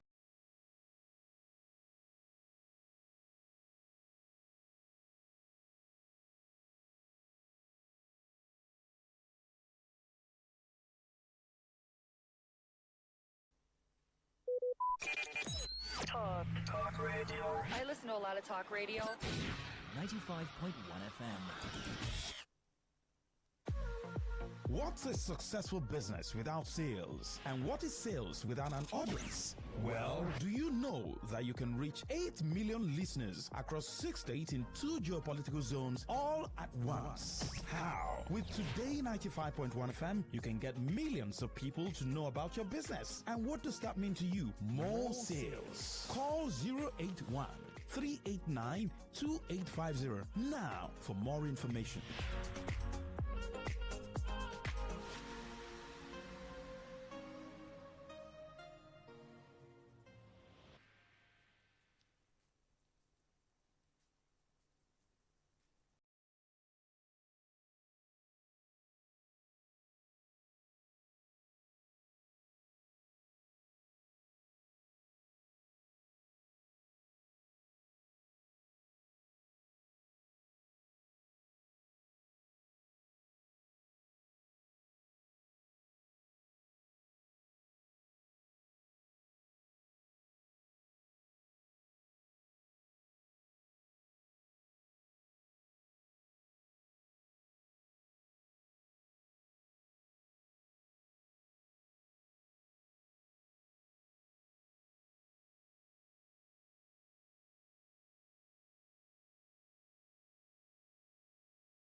Herbal Heritage International, the Kokoroko, for herbal medicine where they produce strong, correct medicine they take it support with country healthcare system. Country man, correct bakelistic ogbonge herbal medicine there. We know they come out for public anyhow like a big basket. Food gram as every Christmas have been boundary. Sickness self sabi medicine we pass them. After all, monkey smart now because tree near tree is a forest. Heritage International go use the technology of computer testing machine to see and know before attacking that your health condition. We don't become umbarumba for your life with the correct treatment. Therefore, whether definition or without definition, make you visit Herbal Heritage International. Offices way near you. Herbal Heritage International. Now you. Hello and welcome to the program Roots and Herbs. Roots and Herbs is a program that discusses health-related challenges and suggests possible ways out from the herbal medicine perspective. Roots and Herbs is put together and sponsored by Herbal Heritage International, also known as Baba Yoruba. Baba Yoruba is currently having a special New Year promo package. This New Year promo package will give you the opportunity to enjoy 50% discount on all their products and services. This offer runs while the stock lasts. And at the same time, it will give you the privilege of meeting Baba Yoruba himself at number 24 Ikwere Road, Mile 1 by Education Bus Stop, Port Harcourt. For details and inquiries, the telephone number to call is 080-33-111-946. I repeat, 080-33-111-946.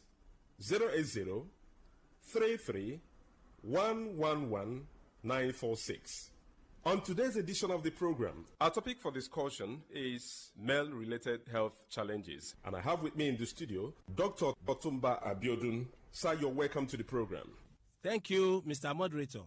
Man problem can be seen in men whenever it frequently occurs that a man is unable to satisfy his partner when it comes to man and woman interaction. It can feature in many ways. In some, it is possible for them to experience poor energy, a situation where a man is unable to get into the act at all. In some are preparing to get into the act, but unfortunately, they just discover that the energy dropped. That is called early ejaculation. It is possible for a man to get into the act and discover that he is unable to stay more than a minute. That is called premature ejaculation, as the case may be. Some may experience total loss of energy. In some, it can be as a result of excessive tiredness after the whole exercise. And some can experience total loss of the energy for even weeks or months. A number of factors can be responsible for this. In some, it can be as a result of infections, of which staphylococcal infection, gonococcal infection are inclusive. There are other infections that are capable of destroying the nerves or the blood volume, making a man to become totally weak. It is not only infections that do destroy the energy in men that have to do with satisfying their partner.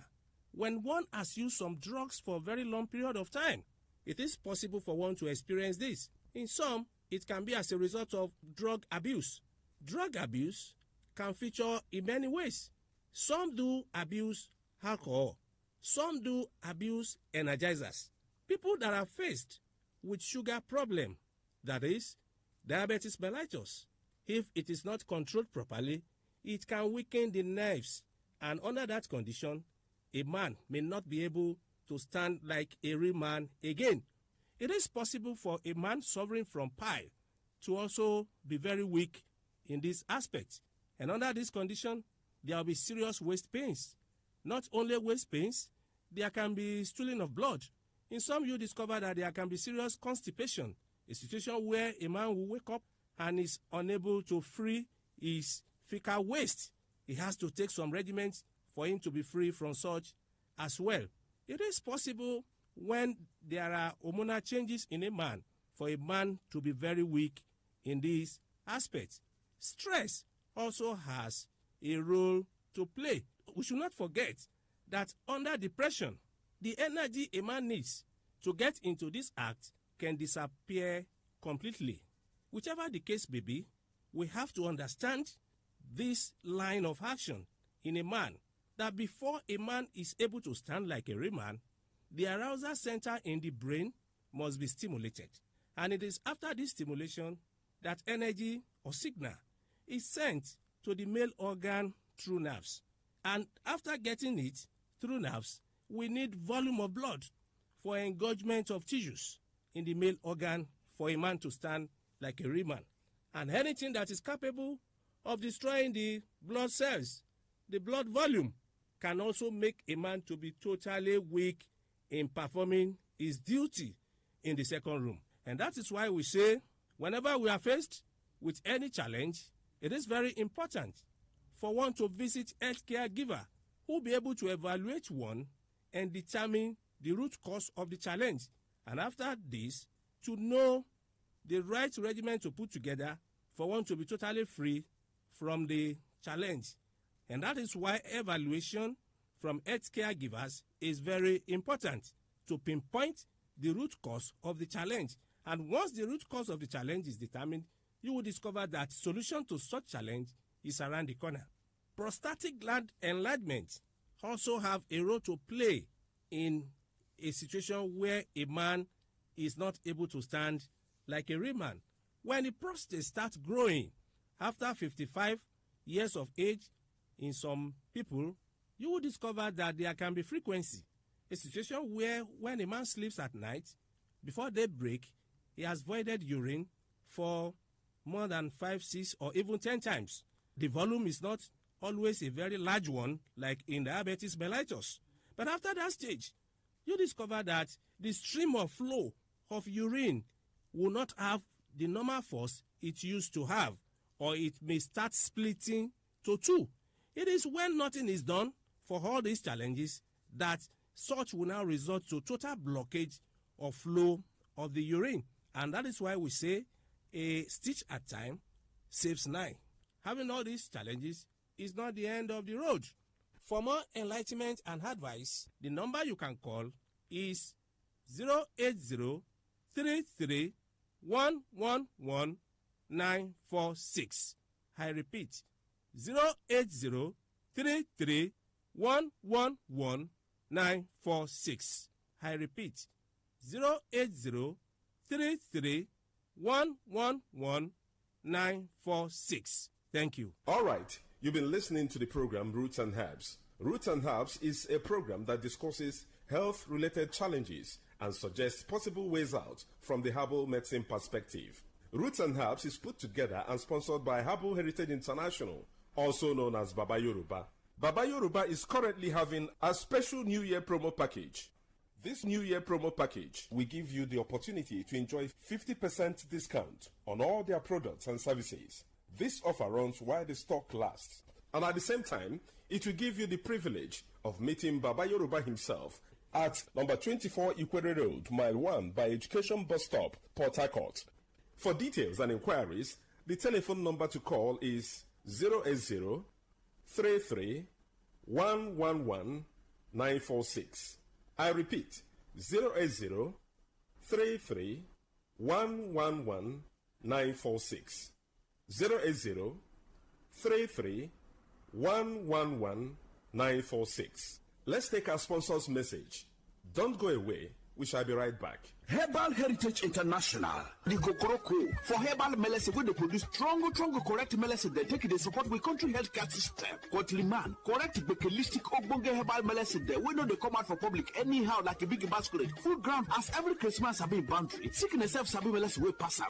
After all, monkey smart now, because tree near tree is our forest. Heritage International go use the technology of computer testing machine to see and know before attacking that your health condition. We don't become Obarumba for your life with the correct treatment. Therefore, whether definition or without definition, make you visit Herbal Heritage International. Offices way near you.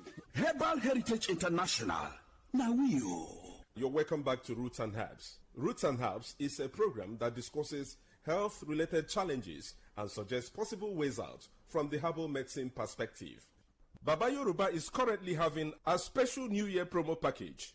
This New Year promo package will give you the opportunity to enjoy 50% discount on all their products and services. This offer runs while the stock lasts. And at the same time, it will give you the privilege of meeting Baba Yoruba himself at number 24 Ikwere Road, Mile 1 by Education Bus Stop, Port Harcourt. For details and inquiries, the telephone number to call is 080 33 111 946. I repeat, 080 33 111 946. 080 33 111 946. Until we come your way again, remain blessed. And that was a paid infomercial. Say no to the ordinary. Embrace the extraordinary, because we are the voice of the people. Voice of the people. Today, 95.1 FM. Today, 95.1 FM. Get ready to feel the rhythm, the groove, and the true vibes of Africa. This is not just music. This is high life. From the legends to the latest, we're bringing you the best of palm wine grooves, jazzy horns, and soul-stirring melodies. There was a sound that told our stories, a rhythm that made our fathers dance and our mothers smile. Welcome to The Thrill, a musical journey through time where legends live on and new stars shine. Join us from Mondays to Thursdays, 9 p.m. on Today 95.1 FM for the ultimate high life musical show. Don't just listen, feel the music. High life lives here.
All right, if you're watching live on YouTube, you'll see that I've been dancing, shaking my body, just the way the song says, shake your waist, shake your body, shake it.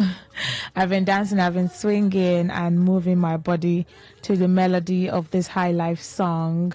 Yes, how are you doing this evening? Welcome to the Thrill on Today 95.1 FM. My name is Rona Agbara. During Eyewitness Report, and security and you, I said that there was something that I witnessed or I saw that I would want to move forward to the thrill, and here we are on the thrill now, and I'm going to talk about it because it's related to the topic on the table for the thrill this evening, and it's this fireworks that people throw and light and swing up in the air, swing into the sky. I don't even know the right words to use for it, but you see this fireworks thing. I just hope that this festive period and this new year, it will not be the end of us, because yes, I'm not disputing that we're happy, celebrating, jubilating rather for the new year, but we should still be cautious about it, and we should apply caution to the things that we do to celebrate the new year. It will be really sad that you are celebrating the new year and then you do something that causes harm to other people. You can celebrate with caution without causing harm to someone else. You can celebrate with caution without making your neighbor terrified. Let me share my experience yesterday. So after the crossover service I attended yesterday, it was time to go home. We just finished shouting Happy New Year by 12 a.m. You know, where it was a Happy New Year, and they started throwing fireworks. And not just the fireworks that was my problem. You know, the fireworks, the one they call rockets. That's how I call it, and I think that's what most people call it. Rocket that you light and you take it up and throw it up in the sky, and it shoots the fireworks up there. That's not even the one that got me terrified, or that was really unsettling for me. It was the other one they call knockout and banga. Is it banga or banga? Banga. You see that one, and there's another one they call bomb. The one that you just light and throw it on the road. You light and throw it in the street, throw it in someone's shop, you just throw it anywhere, discard it anywhere, and then the thing lights and it jumps. That's the problem. That's why I have a problem. That thing does not stay in one place. You throw it here, it will light here, make that loud, very unsettling noise that you even think it's a gunshot or maybe something. It will shoot there and make that very loud noise, and it will bounce to another place and bounce to another place until it finishes. Yesterday, it was very terrible. It was so hard for me to leave the place I did my crossover, because some guys just came to the street there. They were throwing this thing, different corners, left, right, and center. I didn't know where to put my leg. I had to hold somebody, a stranger I met. I was like, please, let me hold you and pass, because the way they patrolling this thing, I don't know. Let it not get to my eyes or get to my body, because it will not be fair. It will not be nice. My own is, we should celebrate with caution. Your celebration should not cause harm to someone else. And that brings me to the topic of today of a restaurant in Abuja caught fire because of New Year's celebration. And the cause of the fire was traced to something that was thrown into the restaurant from outside. And that was a firework. I don't know if it's the knockout type or the banger or the rocket. I don't know which of them particularly, but something was thrown from outside into the restaurant. Those fireworks, and it caught fire. The restaurant caught fire. People are celebrating, and then someone is having a loss or experiencing a loss because of your celebration. That's not good. So that's my experience, though, and I want to share that I've shared already. And I know that even people that were not a part of the thing, they got their own fair share of it. Even if you were not outside yesterday, as we speak at the moment, I can still hear sounds of those things outside. People are still throwing those things. You can't even control where that thing will spark. You can throw it to the sky or the street, and then it bounces into someone's compound, and it can set a house ablaze. Let's say someone is cooking in the kitchen now, and then you throw that thing into someone's compound, and the house catches fire. What will you do? What would you say? That you're celebrating the new year? Okay, let's get into the topic, right? But yeah, it's very important. Now, the Abuja restaurant inferno caused by objects thrown during celebrations, according to fire service. You don't want to celebrate and you're causing someone loss. Is that how it's done? The Federal Capital Territory Fire Service has confirmed that a fire incident at Cake Hunt restaurant in Wuse 2, Abuja, on Thursday was successfully brought under control with no casualties recorded. That's because fire service came at the time they were called. They came right on time. If they did not come at the time they were called, if they delayed hours later, what do you think would have become of that restaurant? What do you think the owner would be doing at the moment? What do you think the amount of loss would be? Just because some careless person threw a firework or a knockout or a banger or whatever it is that they call it into a restaurant in the, under the name of I am celebrating the new year, and someone is incurring a loss of millions of naira. And that thing should be like, I don't know how much they sell it because I don't buy it, I don't throw it, I don't shoot it. Say, I don't know how much they even sell it. If you know, you can call me when it's time to open the phone lines. You can tell me how much they sell one of that long stick or the pack or how they do it. And I know that some persons listening to me right now, they still do that celebration thing with the fireworks and I think I'm trying to remember the state sometime last year, because it's already last year now. I cannot say last month. We're already in 2026, but I think around November, December 2025, a state, they placed a ban on fireworks for the Christmas and New Year celebration. They placed a ban that people should not be seen shooting that thing, throwing that thing, and lighting that thing. Saying they did not put a ban in other states does not mean that you cannot do it with caution now. How about? Now back to the news, right? On Thursday, the controller of the FCT Fire Service Command, Amiola Adebayo, said the service received a distress call in the early hours of Thursday. Yes, okay, around 12:25 a.m. Early hours of this morning. Yes. And I think it's that period of people shouting, Happy New Year! I know someone listening to me right now did that thing, though. Is still even doing it, or will still even do it today, tomorrow, and in fact, has a packet of it in their house that they will throw and keep throwing. Sometimes some people use that thing to scare somebody. Because while I was on the street, I was trying to look for someone to help me cross or pass because of the way that thing was flying left, right, and center. Some person use it to scare you and want to throw it on your body. So if that thing catches fire and then burns my clothes or my hair or something happens, what would you say? That you're celebrating New Year? You're not serious, though. Back to the news, Jerry. Now, he says that they received a distress call in the early hours of Thursday around 12:25 a.m. According to him, firefighters were immediately mobilized to the scene following the report. And our men were quickly mobilized to the scene, and I was personally there, Adebayo said. He explained that preliminary investigations revealed that the fire was caused by an object thrown from outside the premises during the New Year celebration. That is the emphasis we're talking about this evening on The Thrill. Celebrating your New Year, no one says you should not celebrate it. But how did you celebrate it? Would you now celebrate it to cause someone pain? That's where the problem is. Now, he said that the object was thrown from outside the premises during the New Year celebration, and it landed on a thatched roof inside the restaurant, and the restaurant caught fire. Gladly, there were no casualties. People did not die because the fire service came right on time. What if they had delayed and people died and there were casualties? What would the report be? Celebration turned to mourning. That thing is very inflammable. Anything it touches, it can catch fire. It fell on a thatched roof, that rafter roof on the restaurant, and it caught fire inside the restaurant. He further stated that firefighters from both the FCT Fire Service and the Federal Fire Service worked together to contain the blaze with support from the police, who helped to clear traffic to allow emergency vehicles access to the scene. With the combined efforts of the FCT Fire Service and the Federal Fire Service, and with the police assisting to clear the road, we were able to put the fire under control by about 1:20 a.m. Imagine the time. From 12:25 a.m.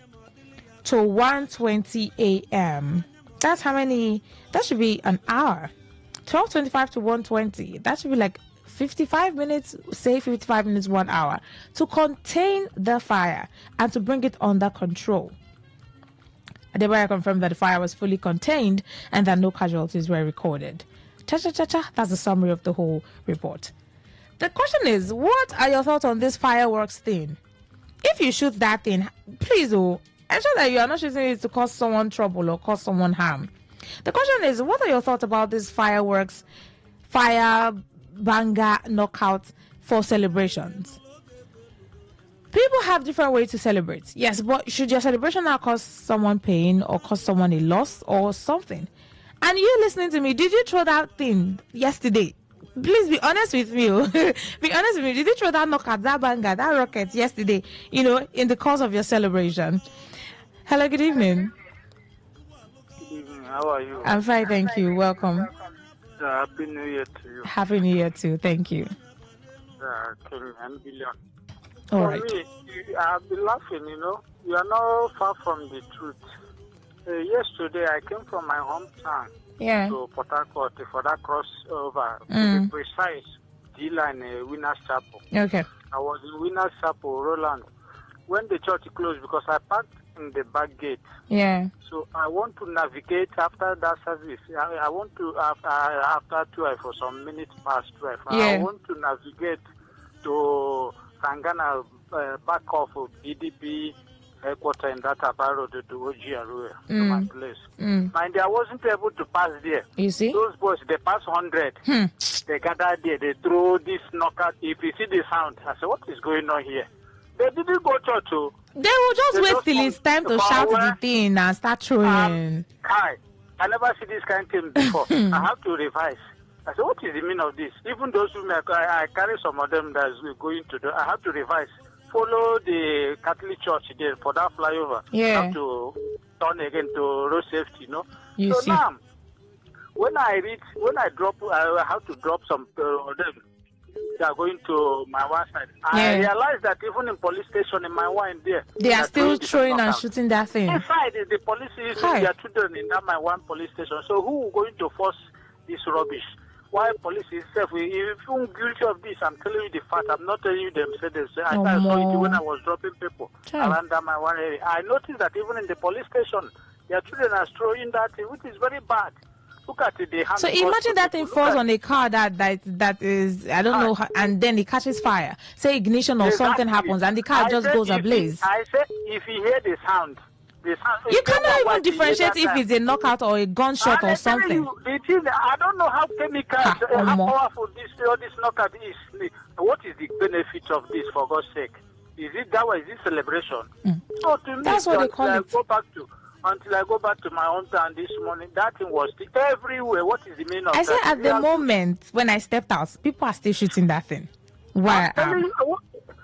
This is people that will still come begging money, but they will save money to go buy nonsense. I don't even know how much they sell that thing. I know it's not cheap. I know it's not cheap, but how are they buying that thing in cartons? I saw a lot of people packing it before I traveled the shop where I went to. I saw a lot of people. I was imagining what they want to do with it. So to me, it's uncalled for. If it's a security man, they are even guilty. They are children. They throw. I think inside police station. That's sad. If they are the ones to contain it, and then they're the one enabling it. Thank you for sharing your experience. Thank you. I say, if you see me yesterday, if you had seen me when I closed from the service, I could not pass through the road. I had to hold a stranger, a man. I told him, please, let me hold you and follow you. I cannot go through this place myself because I did not know the direction that thing was coming from. From left, right, center. What if that thing landed on maybe a gas station or a fuel station or on top of a car that has maybe a fault or something, and then it sets it ablaze? What would they say that they're celebrating? And at the end, you're causing trouble to people. Hello, good evening. Hello. Hello, Rona. Yes, please. Welcome. Once again, good evening. Good evening. From all right, welcome. Go ahead, please. What was your experience, or did you have any experience with this whole knockout, flyer, whatever, yesterday, today? No. Oh, it's like they don't throw that in your area. I've grown it. I did it while I was a boy. Okay, you did not do it, but the people around you do it. Did you experience or hear the sound and all those things? It's something that has always been done during celebration time. But I think it's too much at this point, though. People are overdoing it. It's not even much again because it is only this Yahoo boys that is handling it now. Before everybody is into it. Like you said, even though I don't know the price number, I heard about 22,000. That one you're talking, but I've been laughing at this. So someone will buy something of 20,000 just to throw it in the sky, and then that's it. And people say they don't have money, and you can buy. And people will buy like 5. What's 5? Some people 1 carton. Hey, what shows the way? program, you'll be able to know the true price. Because that is what I heard the prices All right. are selling. Thank you. Thank you for so sharing. I've been laughing all this while. The way you say they throw that thing. And I've not seen you before, but I believe you are the butter girl. See, I don't want that thing to enter my eye or touch my hair or touch my clothes. I cannot cry, I beg. Anyway, thank you so much for sharing that. All right. 0810-9510951. That's the number to call to be a part of the conversation. Did you have any experience with this whole knockout, banger, fly, rocket, whatever they call it? I don't even know. I don't get to know. Please share your experience with me and tell me if you also did it. Please be honest about it. Hello, good evening. Hello, Agbara. Good evening. Yes, welcome. Good evening. Yeah, Happy New Year. Happy New Year to you too. Thank you. Yeah, thank you. Yes, Agbara. The worst thing is, even doing it at the worship center. That is even the worst. I don't know, celebration. Disrupting the peace and quiet of people that are in their worship centers. Yes. Celebrating, the New Year is not a wrong thing. Even if I work in a proper form, it's not bad. But when it causes pain to someone else, then it becomes a problem. Yeah. Now look at what the account you gave, in Abuja. Someone's business caught ablaze because of celebration of another person. You can see if the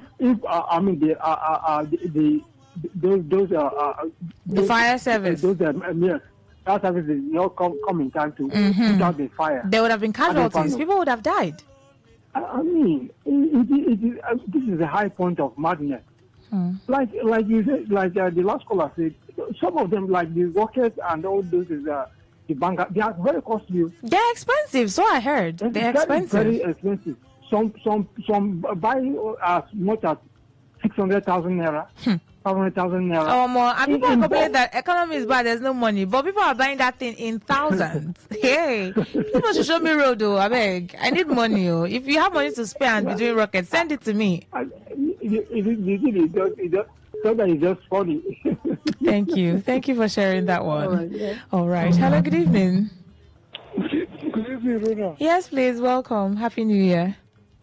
Same to you. My name is Herbert. All right. Go ahead, Herbert. Okay. What happened is that yesterday, I thought that the ground was even quake. Yesterday. It was a rain of banger. Chai. Knockout. Everything.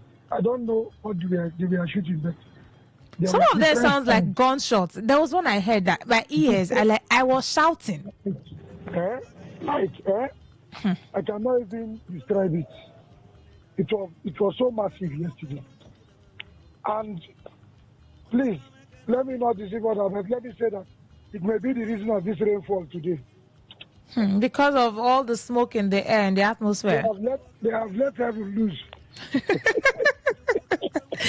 All right, thank you for sharing your experience. All right, good night. Please call in and share your experience with me. If you had any experience with this banger, knockout, rockets, whatever it is they shoot and throw. And if you listening to me, if you did it, if you have it in your possession and you are throwing it, please don't throw that in someone's house or someone's body, or someone's car, or any place that can, cause a fire. We don't want to hear casualties because people are celebrating the New Year. Please call me and share your experience with me. With this, share your whole experience yesterday, today. As I speak, I stepped out some minutes ago.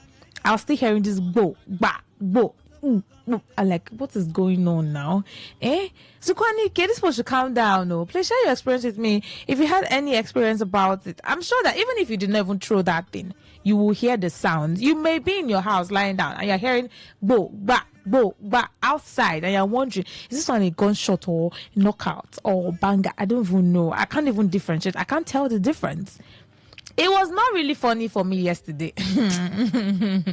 I was scared and I was disturbed because I didn't know the direction they were throwing this thing from. Some guys were parked at the junction where I was coming from. Some other persons parked their cars. They opened their boots. If you see their boots, the only thing you see inside that boot are those long sticks of rockets, of banger, of flyer, everything. I'm like, I know that these things are expensive. So people spend so much money to buy this thing just to fly it and waste it in the air and cause problem for other people. Because if that thing touches your skin, I'm sure it will cause something on your body. You get burned. It can cause an injury, a wound, sore that you have to start treating because you're celebrating the new year. That's not how it's supposed to be now, is it? Hello, good evening. Good evening. Welcome. How are you? I'm fine, thank you. Yeah, so this knockout of the thing, Mm. we are just seeing it like this. The people doesn't think about the effect of this thing. Exactly. This is a very dangerous this thing to human health. I was surprised yesterday. Those who said that they are doing crossover or whatever, they trust people. Always shooting. I think we are hearing it now. Yes, I can. We are hearing it now. I can hear it very well. Oh my God! All these things, the effect to human health. We are not talking. Hey, I hope you're not close to where they are shooting that thing because it's almost like you are there. You see, this thing has an effect to human health. So we are not talking about this. Even so-called church Christians who went for crossover, they also start blowing this thing. It's not good. Try. Government is hearing this. Police people is hearing this. Everybody, even those who allow these things to enter into this country, they are all it's government themselves. It is not good. It is not good at all. Are you sure you're not standing right next to that thing they are shooting? Because why is it so loud? All right, thank you for sharing the experience. Thank you. This your experience is right at the moment, spot on, like it's happening right now. I can hear book, but I beg now, what's going on? And the part where he said that thing is very dangerous to human health is very correct. The odor from that thing is very offensive. That's one. The smoke from that thing is not good for your health. That smoke, I don't know what they used to make that thing, but whatever it is, that smoke that rocket or the banger or the knockout emits is bad for your health. And you are inhaling that thing in the name of celebration. You are throwing it, you are blowing it, I don't know what it is. It's not good for your health. So whilst you're celebrating, ensure that you are also, taking your health as priority and the well-being of others. You don't want to be enjoying yourself and someone else is in pain because the thing landed on their body, or someone's car caught fire because you threw a knockout carelessly, or someone's house caught fire because you threw it and then the person was already cooking in the kitchen and then their house do boom. See this, the news reports of a restaurant in Abuja that caught fire was set ablaze because of they threw something from outside into the restaurant. Whether it's a fire, whether it's a rocket or a knockout or a banger, I don't know which particular one, but I know it's the fireworks thing that they do as New Year celebration. Threw it into the restaurant. Cake hunt in Wuse too. The thing landed on a thatched roof. You know those rafter roof? That thing can catch fire very easily. People even use that thing to cook, so it's very inflammable. And the thing caught fire. The restaurant caught fire. Gladly, the fire service came on time and they contained the fire. It took an hour from 12:25 a.m. according to the news report till 1:20 a.m. 55 minutes to 1 hour to contain that fire. Thank God, luckily there were no casualties. But what if they had not arrived on time? Would that have been the case? It would have been a different story. People will be crying in the morning because that's a loss of life or loss of lives. So my question is, this whole knockout thing, I don't know. People should just be careful with how you are doing it. Celebrate and celebrate with caution. 08109510951. Please call me and share the experience you had yesterday or today, because they are still shooting it. It has not even ended. People are still shooting. The last caller now, you could hear the boom, back, boom in this background. People are still doing it in the course of celebrating the new year. Please call me and share your experience with me. Any experience you've had yesterday, today, or this week with this knockout banger rockets thing, call me and share. I really want to hear how it was for you or how it is for you at the moment. Some people will be inside their house and be hearing that noise. You would think, is this a gunshot now or what? I cannot tell the difference. 0810 951 951. That's the number to call to share your experience with me. Tell me about it, please. I really, really, really, really want to hear what it was like for you. Hello, good evening. Hello? Yes, please. Welcome. Hello? Yes, I've taken your call. Can you hear me? Okay, that call dropped. Please call me back, all right? Hello, good evening. Hello, good evening. Yes, please. Sister. Welcome. I'm fine, thank you. This thing is not an easy something, though. See, in Oyibo, where I say, they are blowing this up and down. Yeah. But along the line, in the next building, yeah, the person, the children is doing this thing is the DPO for the division of the station there. After my building, the next building, yeah. The DPO. But I just went there, go and ask them and say, why their children is doing this thing? Man, just walk me out of this. Hey. So I see the only thing is if these people want to celebrate something, they will take it easy. Because this thing is disturbing me. If you see the type of the rocket, this knockout. That's also noise pollution too. Yeah, the noise are so loud. Good evening. Hello, good evening. Yes, welcome. Happy New Year to you too. Thank you. Yeah, my name is Medit. Calling from Port. All right. This is an incident, or let me say, this challenge. It was really terrible yesterday. Hi, how so? Even for you to make a pathway, it's not very easy. Yeah. We have to navigate going from one shortcut to another, and that was so dangerous, and also it consumes our time. Imagine immature guys gathering themselves doing a challenge of a shooting knockout. Does it make sense?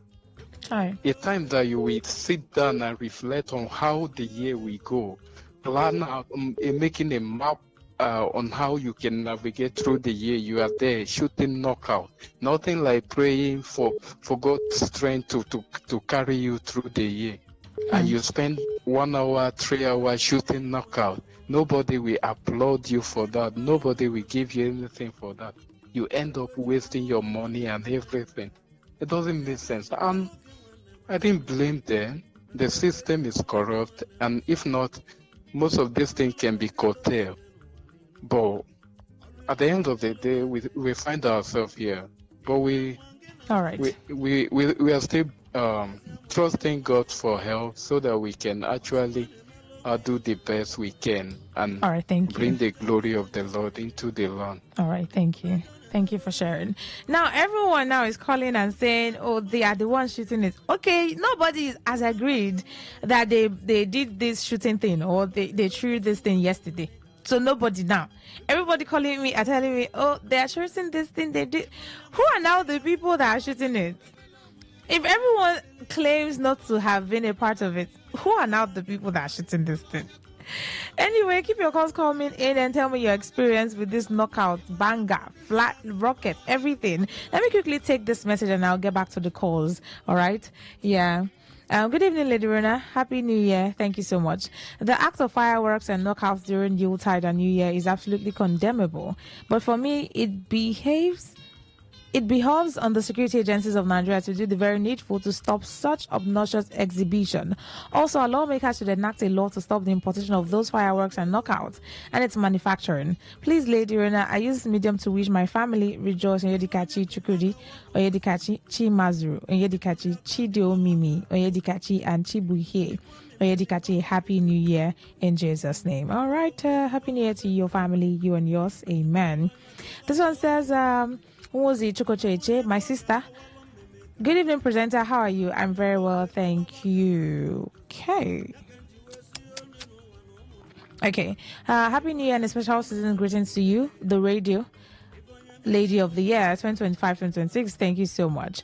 My sister, the children of nowadays are both taking advice from their parents and the elderly ones. They even throw it on the roofs and leaving the roofs open and scattered. It's quite unfortunate that people are engaging in this kind of activity. Thanks and God bless. He says the worst part of it all is that the odor is very offensive and dangerous to health. We don't have an active government in power. Otherwise, these things should not be allowed to go on. Vincent Wozi. All right, 5 more minutes to wrap up the show. What was your experience yesterday or last night with the fireworks?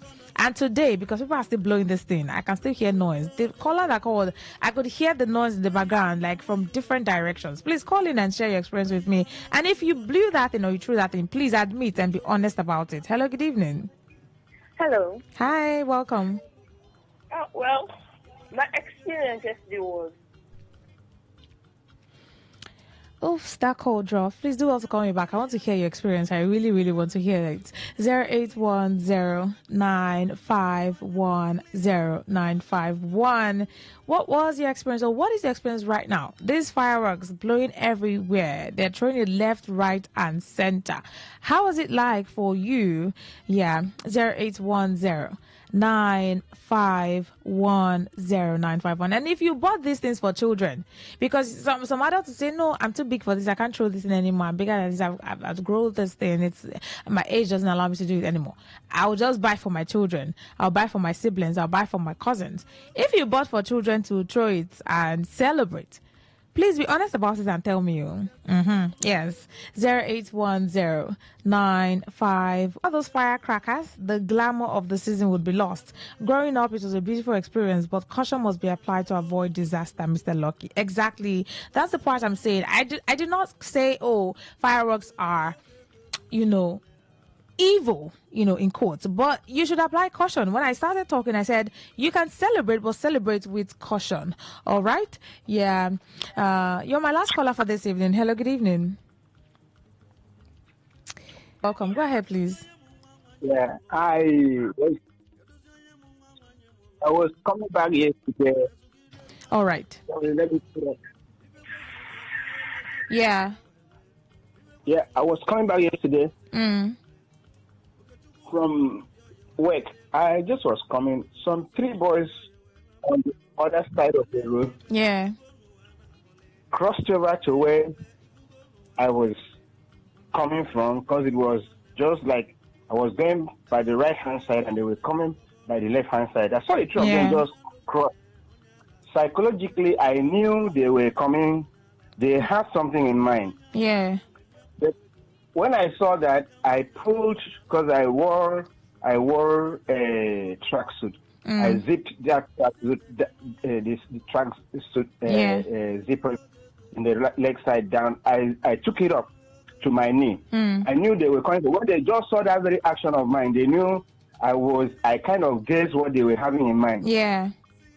You know what those boys had in mind? Dropping a knockout where when I walked past, they dropped that knockout. I say, you guys were lucky you did not drop that knockout, and I was there. Yeah. I would also explode. I would even explode more than that knockout, and they would never believe it. The 3 of them would never even believe what they've never seen it in a movie. What I would do to them. Okay. I just said, if that thing exploded and they just dropped that knockout, after I must have just walked past, they dropped that knockout because they saw my action and they changed their mind. All right. They knew I was also Thank you. That their instincts just told them that let's not stop this guy. This guy might be dangerous. This is where we wrap up. I just walked by. Okay. And I also thank God for them. They did not drop that knockout. All right, thank you. I'm sorry I have to drop the call to let you go because it's almost time. It's time already, not even almost. The world news comes up at 10. But thank you all so much that shared your experience about this knockout thing. And please celebrate, but celebrate with caution. I did not say you should not celebrate the new year how you want to, but do not celebrate and cause harm to another person. So whilst you're celebrating, ensure that you are safe and you are cautious about your neighbor. That's the essence of the celebration. Thank you so much. My name is Rona Agbara. Thank you. Good evening.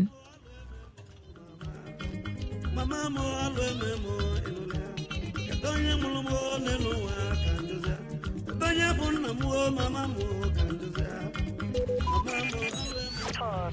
radio. I listen to a lot of talk radio.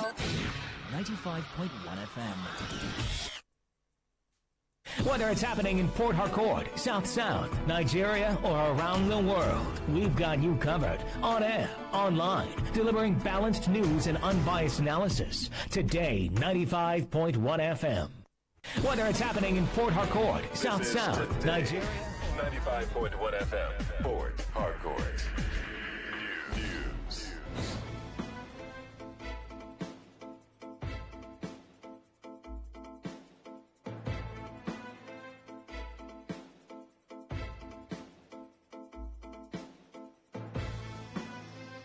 A very good evening to you. This is the World News and Premium Talk Radio, today 95.1 FM Port Harcourt. I'm Rona Agbara. First the headlines.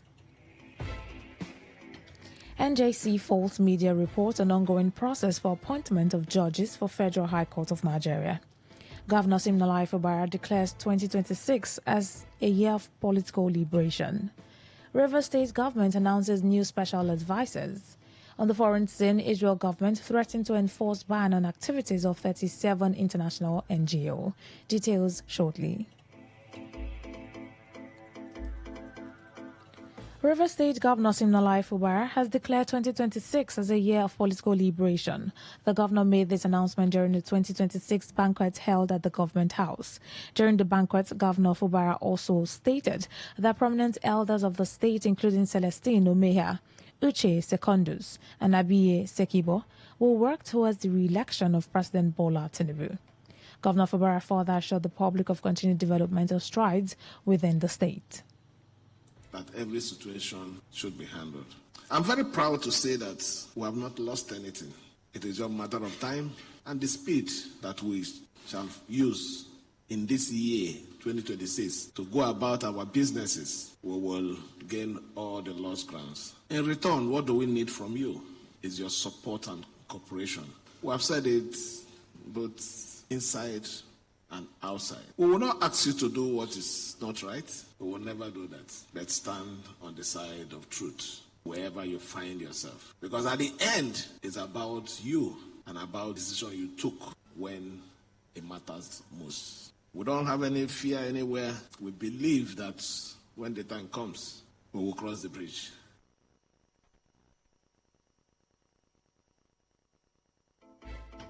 Rivers State Governor Siminalayi Fubara has approved the appointment of 5 new special advisors in a statement signed by the Permanent Secretary, Ministry of Information and Communications, Honor Sirawo. The appointees are Eloka Tasi Amadi, Professor Peter Medi, Emmanuel Fubara, Victor Ekaro, and Darlington Orji. The swearing-in ceremony will take place on Friday, January 2, 2026 at the Executive Council Chambers of Government House, Port Harcourt. The ceremony begins at noon, but all appointees are expected to be seated by 11:30 a.m. Meanwhile, the Minister of the Federal Capital Territory, Nyesom Wike, has refuted claims made by Bauchi State Governor Bala Mohammed, who accused him of instigating corruption allegations against his government. Speaking in Abua Odua local government area, Wike challenged Governor Mohammed to list the projects he completed during his tenure as FCT minister. He asserted that Mohammed underperformed in his previous role and also accused the Bauchi governor of meddling in River State politics. Again, I watch what the governor Bauchi is saying, that all the problems is having, I'm the one that God has said I will put fire in your brain. So if you don't have such power, why are you fighting? Go and face your problem. You came to my state, I said, be careful, leave my state alone. You wanted to impose party leader in my state. I said, you will see the price. Today, he does not have a party to bring his successor. That is what I want them. My EFCC is facing them. He says to me, what's my business? Tell them to leave me alone. Go and face your problem. I'm only fighting with you as party leadership. I cannot tell people what you did in FC. Anybody that has stroke is wicked. Anybody that has a wicked. Those who are in Sokoto, wicked. They're in Taraba, wicked. They're in Lagos, they're in Bauchi. Wike also responded to a former senator who had labeled him as semi-illiterate and someone who used to wash cars. He countered by saying the senator had nothing to show for his time as a legislator. Somebody sent a video to me where somebody was ranting that the semi-literate. I have no problem about that. At least semi, not that I'm fully literate. I've tried. You know, said I was washing his car. Fine. Somebody was washing his car has grown to be chairman of council, to be governor, to be two-time minister. And somebody who has got into to this level is saying I was washing his I'm a gentleman. That's what he said. I love Christ. And a gentleman love crisis. So I was chairman of council. Ask me when I was chairman of council, what did he do for the people of Obiapo? Ask me when I was in state education. What did he do for River State? Ask me when I was governor. What did you do for the state? If you're a senator, they ask you, what do you do in 8 years by Senate?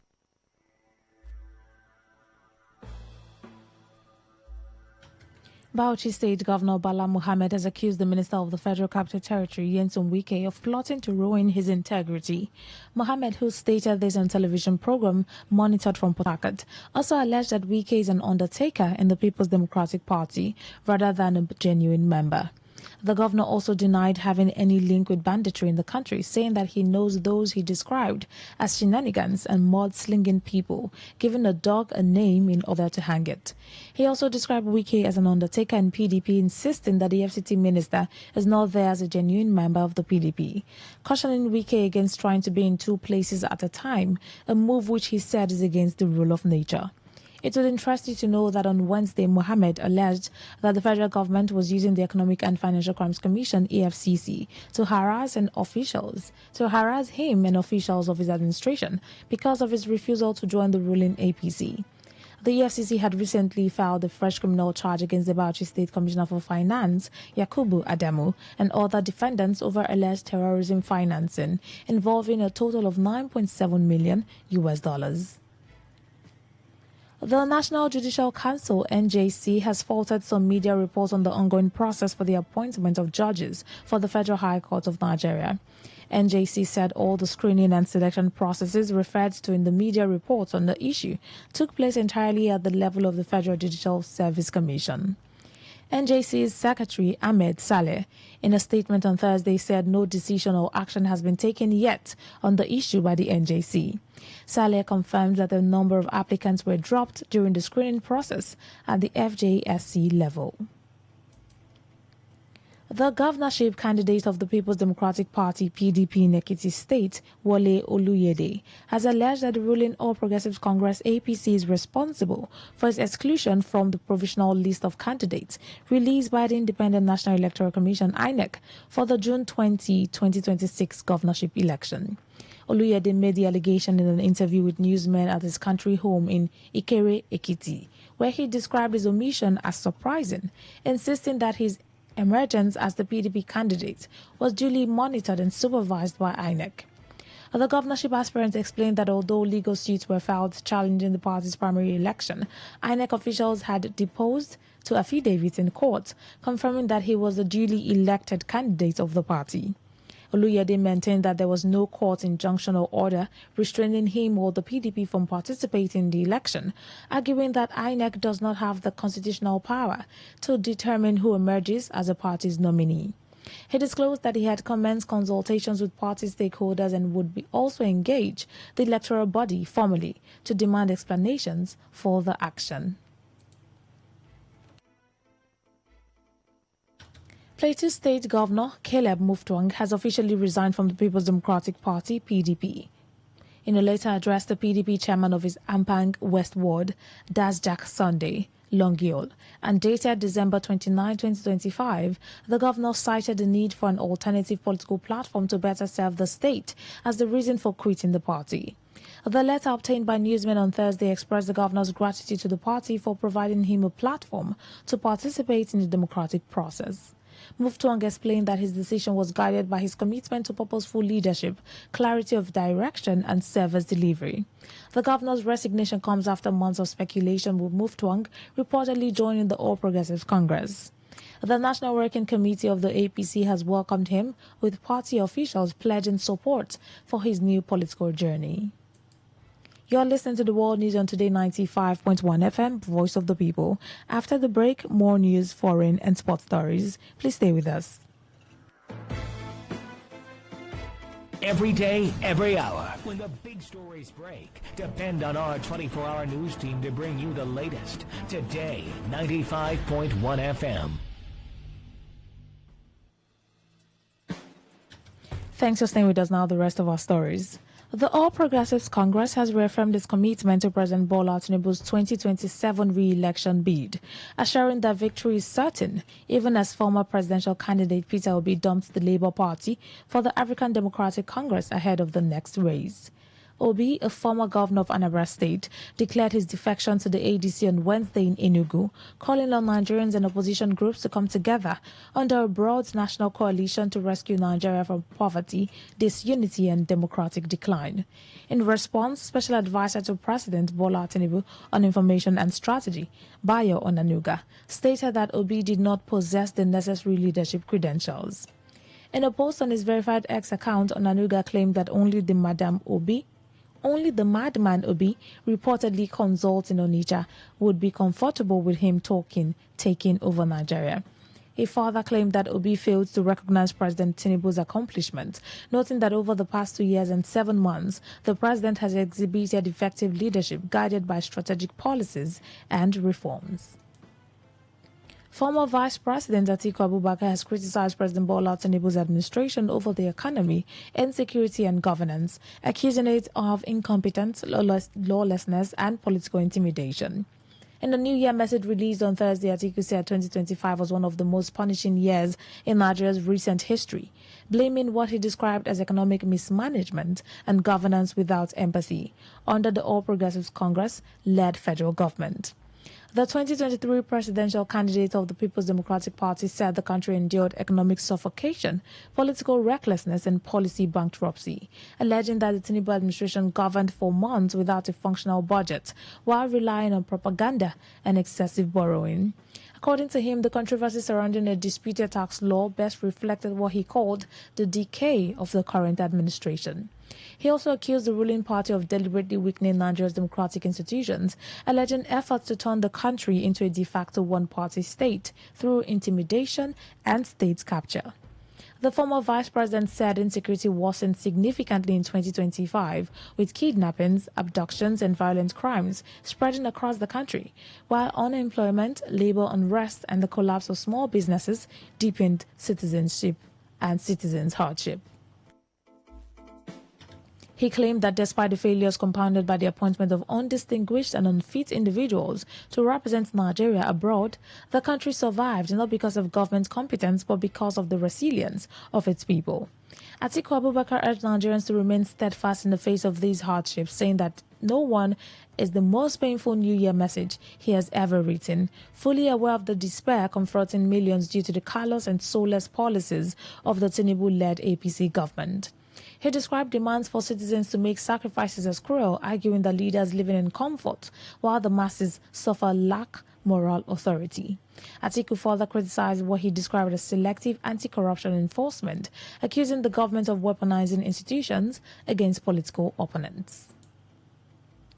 Abia State Governor Alex Otti has assured residents of a stronger economic future for the state in 2026, announcing that the government will begin offsetting accumulated gratuity arrears dating back to the early 2000s. In his New Year broadcast on Thursday titled Rising to the Opportunities and Challenges of the New Year, Otti revealed his administration's performance in 2025 and the 31-month lifespan of his government.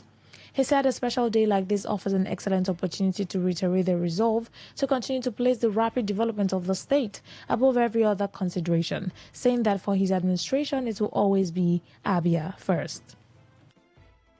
He said mistakes may have been made in times past, but the new year is an invitation to begin again, especially on a clean slate. The Abia State Governor revealed that his administration shall consolidate the gains of the last 31 months to further expand their system of advantages in 2026, which he said will also see new levels of commitment to development of critical transport infrastructure. Otti further assured that they will commit about 5 billion naira to manpower training and development, and that agriculture would receive special attention in 2026. Oti described 2026 as a crucial year for Nigeria's political development as preparations begin for the next general elections, urging ongoing citizens to take advantage of the continuous voter registration exercise by the Independent National Electoral Commission, INEC. The Defense Headquarters has revealed that a damage assessment of the recent United States strikes conducted in conjunction with Nigerian forces is still ongoing. The Director of Defense Media Operations, Major General Michael Onoja, gave the revelation while fielding questions from the journalists in Abuja, where he stated that the military would release its findings publicly after the assessment was completed. The clarification followed widespread debate in the country on whether the strike was successful or not. United States President Donald Trump has announced on Christmas Day that the American military conducted lethal strikes against Islamic State targets in northwestern Nigeria. The federal government confirmed the joint efforts, describing it as part of ongoing counter-terrorism cooperation. Responding to the question of whether terrorists were present at the bombed locations, Onoja said intelligence reports confirmed their presence in the area before the strikes. According to him, the armed forces are also engaging civilians to support security agencies with timely information. He also said the military was monitoring the movement of terrorists outside the targeted locations and coordinating with field commanders to prevent their infiltration into communities. The Chief Security Officer of the Orosera Kingdom in Obiakpo local government area of Rivers State, Stephen Weneda Nyegwa, has commended the youth of the kingdom for their peaceful disposition throughout 2025, especially the festive season, urging them to remain in the same spirit of peace. Weneda Nyegwa, in his New Year message, applauded President Bola Tinubu, Inspector General of Police, and the Rivers State Commissioner of Police for their efforts in ensuring security of lives and properties of Rivers people. Weneda Nyegwa, who is also the Chief Executive Officer of Delta Technology and Property Limited, urged Rivers people to continue to be peaceful and promote activities that will ensure security and development. I want to use the opportunity, great opportunity, to thank Almighty God who have been preserving our life, who have been watching over our life since last year to this year. I'm thanking the people of Oresana, precisely the youth of Oresana, for their good keeping and also for them to be a good citizen of Rivers State and Nigeria. And I'm also using this media to thank the President for his good work upon Rivers State. I'm thanking the Commissioner of Police, Olubenga, for his good work. He worked tirelessly to make sure there is good security in Rivers State. I'm also thanking the IG Zone 16, also thanking the IG of Police. Stephen Weneda Nyegwa equally used the opportunity to commend the developmental stride of Governor Siminalayi Fubara across the state, but pleaded with him to upgrade the stool of Orosara Kingdom to first class. I'm also appealing to my good governor, Rivers State, to recognize the stew of Oresana as first class. Oresana has been an ancient days kingdom that covered 22 communities in Oresana up to the date. Government will come, government will go. There's no good recognition in Oresana kingdom. We have been a good citizen of Rivers State. And we have been a good follower of the government of Rivers State. We are due to be recognized as the chief security of Oresana and using this media to tell the native governor.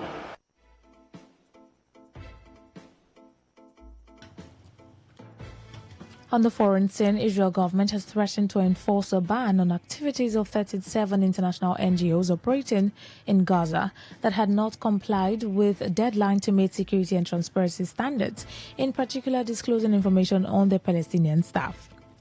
The government, through the ministry, said the groups will now be required to cease their operations by March 1, which the United Nations has warned will exacerbate the humanitarian crisis in the war-ravaged Palestinian territory.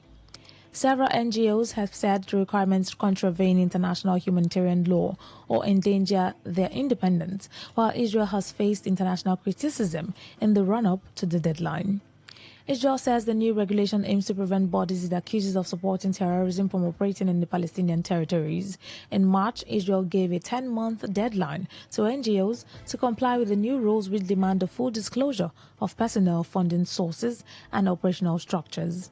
The deadline expired on Wednesday, and the 37 NGOs were formally notified that their licenses would be revoked as of January 1, 2026, and that they must complete the cessation of their activities by March 1, 2026. Minister of Diaspora Affairs and Combating Anti-Semitism, Amikai Chikli, said the message is clear that humanitarian assistance is welcome, that the exploitation of humanitarian frameworks for terrorism is not. Numerous prominent humanitarian organizations have been hit by the ban, including Doctors Without Borders, MSF, World Vision International, and Oxfam, according to the list provided by the ministry. In the case of MSF, Israel accused it of having 2 employees who were members of Palestinian militant groups, Islamic Jihad and Hamas.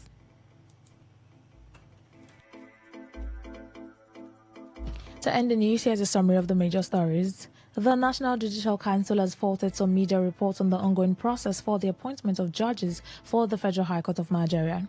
Governor Siminalayi Fubara has declared 2026 as a year of political liberation. We told you that Rivers State government has announced new special advisors. On the foreign scene, you also heard that Israel government has threatened to enforce a ban on activities of 37 international NGOs who are yet to comply with deadline to meet security and transparency standards. That was the news as edited by Uchendu Ejowa. For comments and inquiries, please call 0818-389-2850 or send your emails to news@todayfmlive.com. You can read our stories on www.todayfmlive.com, on Facebook at Today95.1fm, on Instagram at TodayFM951, on X at TodayFM951. You can also join our YouTube live at Today95.1fm. I'm Rona Agbara. A very good evening to you. Thank you so much for listening. Today's news, today's entertainment, today's sports, today's issues. Today on Today 95.1 FM, Port Harcourt. Live from the Garden City of Port Harcourt, Nigeria. This is Today 95.1 FM. Christmas is about giving and love. See, as the matter be like this, now the voice of MC Kuro one at the so they call me the king of weddings. This Christmas, me I they wish on all the good tidings and every better you go lap for your domot. Nothing they happen. Now your house, me I go come lap, chop my rice and chicken. Happy holidays. Happy holidays. Happy holidays. Happy holidays to you. Happy holidays. Happy holidays.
We are the station. Today, 95.1 FM, the voice of the people. This is Today 95.1 FM, Port Harcourt, voice of the people. Hello, welcome to BBC World Book Club, the programme where you get to talk about their work with some of the world's leading authors. I'm your host, Harriet Gilbert, and joining us to answer questions about her fierce, disturbing and darkly funny novel, My Year of Rest and Relaxation, is the award-winning American author, Ottessa Moshfegh. Ottessa, welcome to World Book Club. Thank you. I'm so happy to be here. Now, you're speaking to us from your home in California, where I gather you're surrounded by a whole pack of dogs. Is that right? You know what? We started the year off. We already had 4, and we've already added another. And I'm just hoping that's it. That's 5's the limit for right now. Anyway, to My Year of Rest and Relaxation, the second of Ottessa's 4 novels and a cult bestseller. Set in New York at the start of this century, it's narrated by a 26-year-old art history graduate whose name we never learn. She's bright, she's rich, she's beautiful enough that people keep asking whether she's a model or a film star. But she is bleakly angry and unhappy. It's true that her parents have recently died, and even though she describes her mother as a horror and her father as pathetic, their death has obviously unsettled her. But that isn't the whole story. There's something more fundamental gnawing away at her. And what she eventually decides is that she needs a year out, completely out. 12 months doing nothing but sleep, except insofar as she needs to eat from time to time and a few other essentials. But it's best if she describes her attempted hibernation for herself. So, Ottessa Moshfegh, would you read from the very opening of the novel? I would be happy to. Whenever I woke up, night or day, I'd shuffle through the bright marble foyer of my building and go up the block and around the corner where there was a bodega that never closed. I'd get 2 large coffees with cream and 6 sugars each, chug the first one in the elevator on the way back up to my apartment, then sip the second one slowly while I watched movies and ate animal crackers and took trazodone and Ambien and Nembutal until I fell asleep again. I lost track of time in this way. Days passed, weeks, a few months went by. When I thought of it, I ordered delivery from the Thai restaurant across the street, or a tuna salad platter from the diner on First Avenue. I'd wake up to find voice messages on my cell phone from salons or spas, confirming appointments I'd booked in my sleep. I always called back to cancel, which I hated doing because I hated talking to people. Early on in this phase, I had my dirty laundry picked up and clean laundry delivered once a week. It was a comfort to me to hear the torn plastic bags rustle in the draft from the living room windows. I liked catching whiffs of the fresh laundry smell while I dozed off on the sofa. But after a while, it was too much trouble to gather up all the dirty clothes and stuff them in the laundry bag. And the sound of my own washer and dryer interfered with my sleep. So I just threw away my dirty underpants. Ottessa Moshfegh, thank you very much indeed. And we've got our first question for you, which was emailed to BBC World Book Club from the Philippines by Aya Osano. And she asks quite simply this: what inspired you to write My Year of Rest and Relaxation? So many things inspired this book. And I sort of feel this way about every book that I write, that up until the moment I start writing it, everything that's ever happened to me has been preparing me and inspiring to write that book. In particular, I was spending a summer with a very close friend of mine on the Upper East Side of Manhattan. I knew that I wanted to start a new novel. I wasn't sure who the protagonist was. And then I sort of just woke up one day and in the still half sleep kind of imagined this woman on the Upper East Side of Manhattan, someone I wouldn't know, someone I would never engage with. And there she was. And she was very much like me, groggy and up to no good in certain ways. And so she was born, and I'd lived in New York for many years. I moved there when I was 17 in 1998 and left 10 years later. And as a young woman, observed other young women and was mystified by them. And I've always been very terrible at relaxation. So I always thought like the idea of rest and relaxation was always tongue-in-cheek for me. And I think that probably inspired, in some sort of sick fantasy, this protagonist's journey of checking out for an entire year. Well, thank you very much for that, Atessa. And our next question here was rung into BBC World Book Club by Sarah, who lives in Lancashire in the north of England. Hello, Atessa. Your books have been such a gift to me. Thank you for writing them. I love your main characters with all their shocking self-denial, amorality and unashamed masochist tendencies, as well as the honest way they confront the unpleasant side of life when most of us, if we're honest, spend our time politely avoiding mentioning it. It all feels so freeing. I wonder if this is why My Year of Rest and Relaxation is polarising readers. One reader in my reading group took against the narrator and the whole book. And I wondered, did you set out to shock your readers, or did that take you by surprise? Because I can't see why everyone doesn't love your main character the same way I do. Thank you. Is it true that your narrator polarises readers? She isn't for everyone. That's definitely true. And I also think that this unhappy member of Sarah's book club, represents a kind of reader that perhaps isn't interested in novels that make them uncomfortable. Maybe they don't pick up books in order to confront the unspoken suffering that we all experience sometime. Maybe it's not helpful or inspiring or freeing the way that it might be for Sarah. For me, the first thing I need to know about a character is how do they understand themselves and how are they coping with living in this mad world we're all in. Coping or not coping? Coping or not, or coping horribly, maybe. And I think it's okay that some people don't like the book, obviously. But it does bring up a question that I ask myself a lot, and that is that what would happen if I wrote a book about someone who was really joyful and happy? It would be very challenging. Well, following on from Sarah's question, we've got one that was emailed in by Brianna Casucci in New York City. Brianne, who obviously also liked your heroine, says that there were so many critiques I read about the book about how they didn't like your narrator. But I found her character mirrored male main characters in novels that we consider classics, such as Catcher in the Rye. Do you feel that gender has played a part in reader reception? I think gender plays a part in how we feel about any woman who is being represented in any way. I think there's probably a biological bias in the way that we look at women.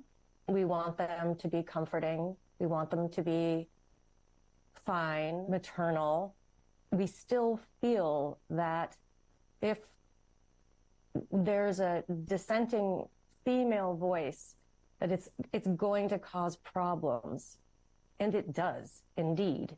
And this has happened in every single book I've written with a female protagonist. It happened in my first novel, Eileen, as well.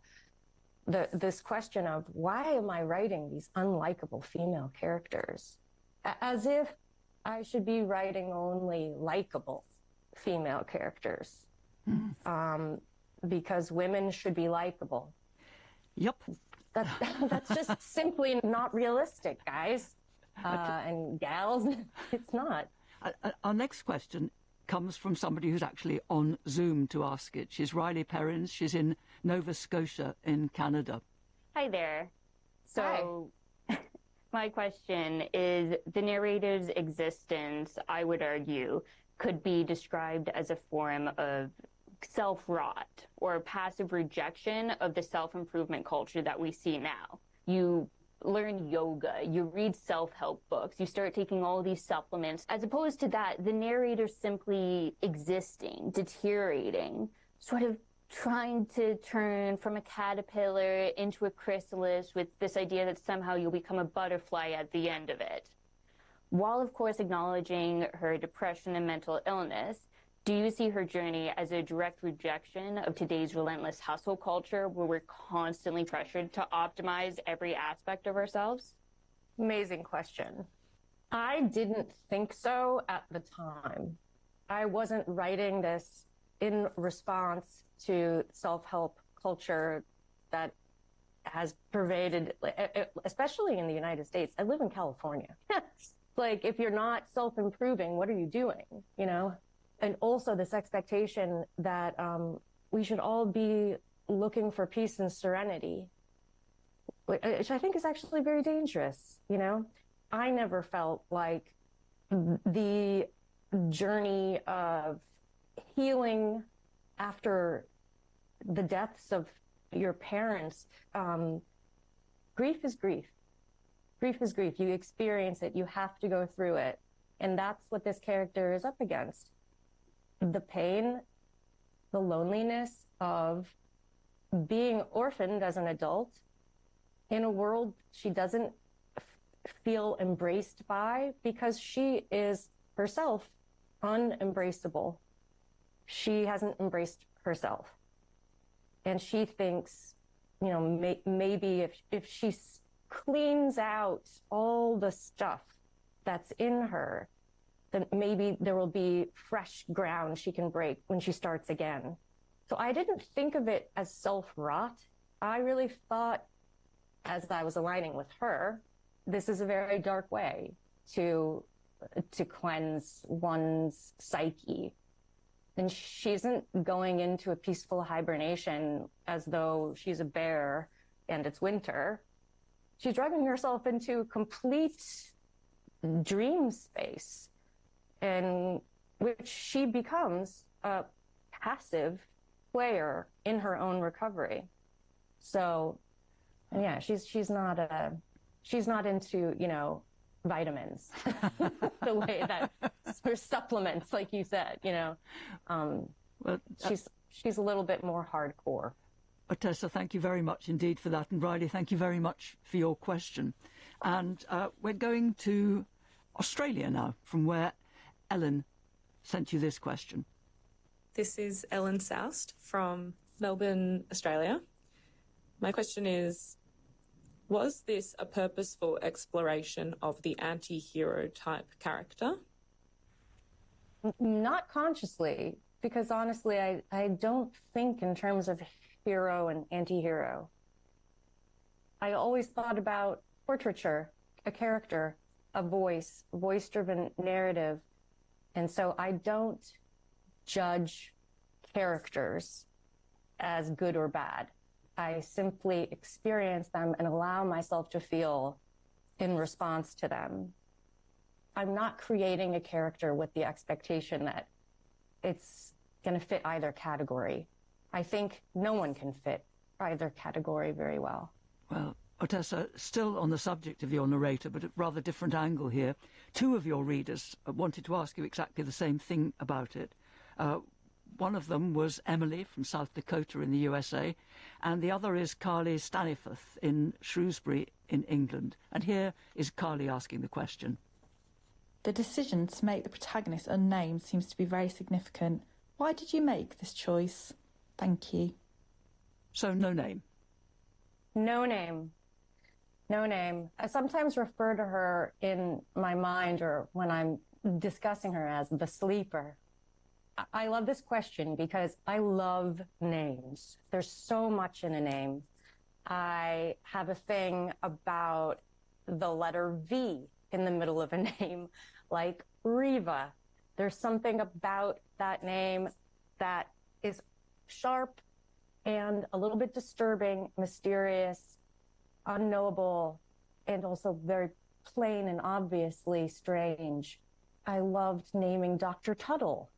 Tuttle, there's it's almost turtle. It's almost something else, but it's Tuttle. And it was a little bit... But this is so interesting. You give the other characters in this novel, Reva and Dr. Tuttle, you give them names, but not your protagonist. Not my protagonist. I could not name her. She didn't want to be named, it seemed. I'm sure at the beginning, because I'm very fond of names, I wondered, what is her name? And I cycled through, well, like, what might her name be if she's from, this area of upstate New York and sort of upper middle class, etc. Nothing stuck. Nothing felt right.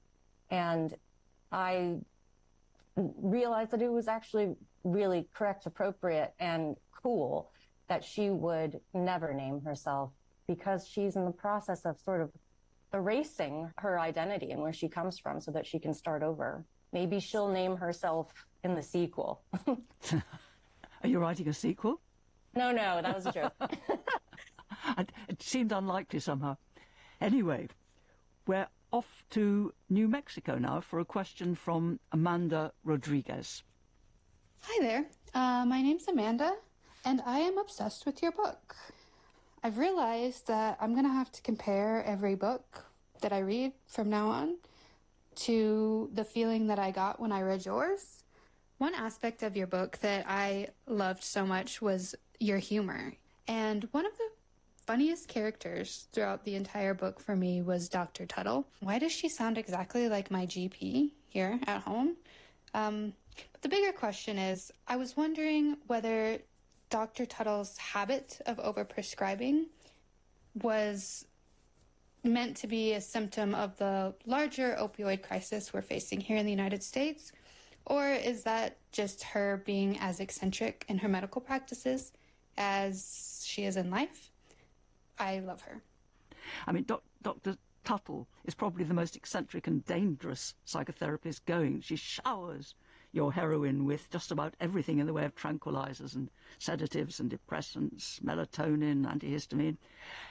Is this simply because you were creating this eccentric, mad character, or were you also trying to comment on the opioid crisis in the US? I definitely was applying some of my own experiences with psychiatrists in terms of... Not surely with anybody like Dr. Tuttle.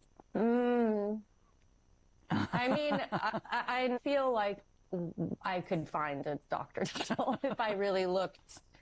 But, I think, yes, in a way, I wanted to exploit this habit of throwing medications at people who suffer from psychic pain, emotional pain, and pathologizing what I think in many, many cases is a natural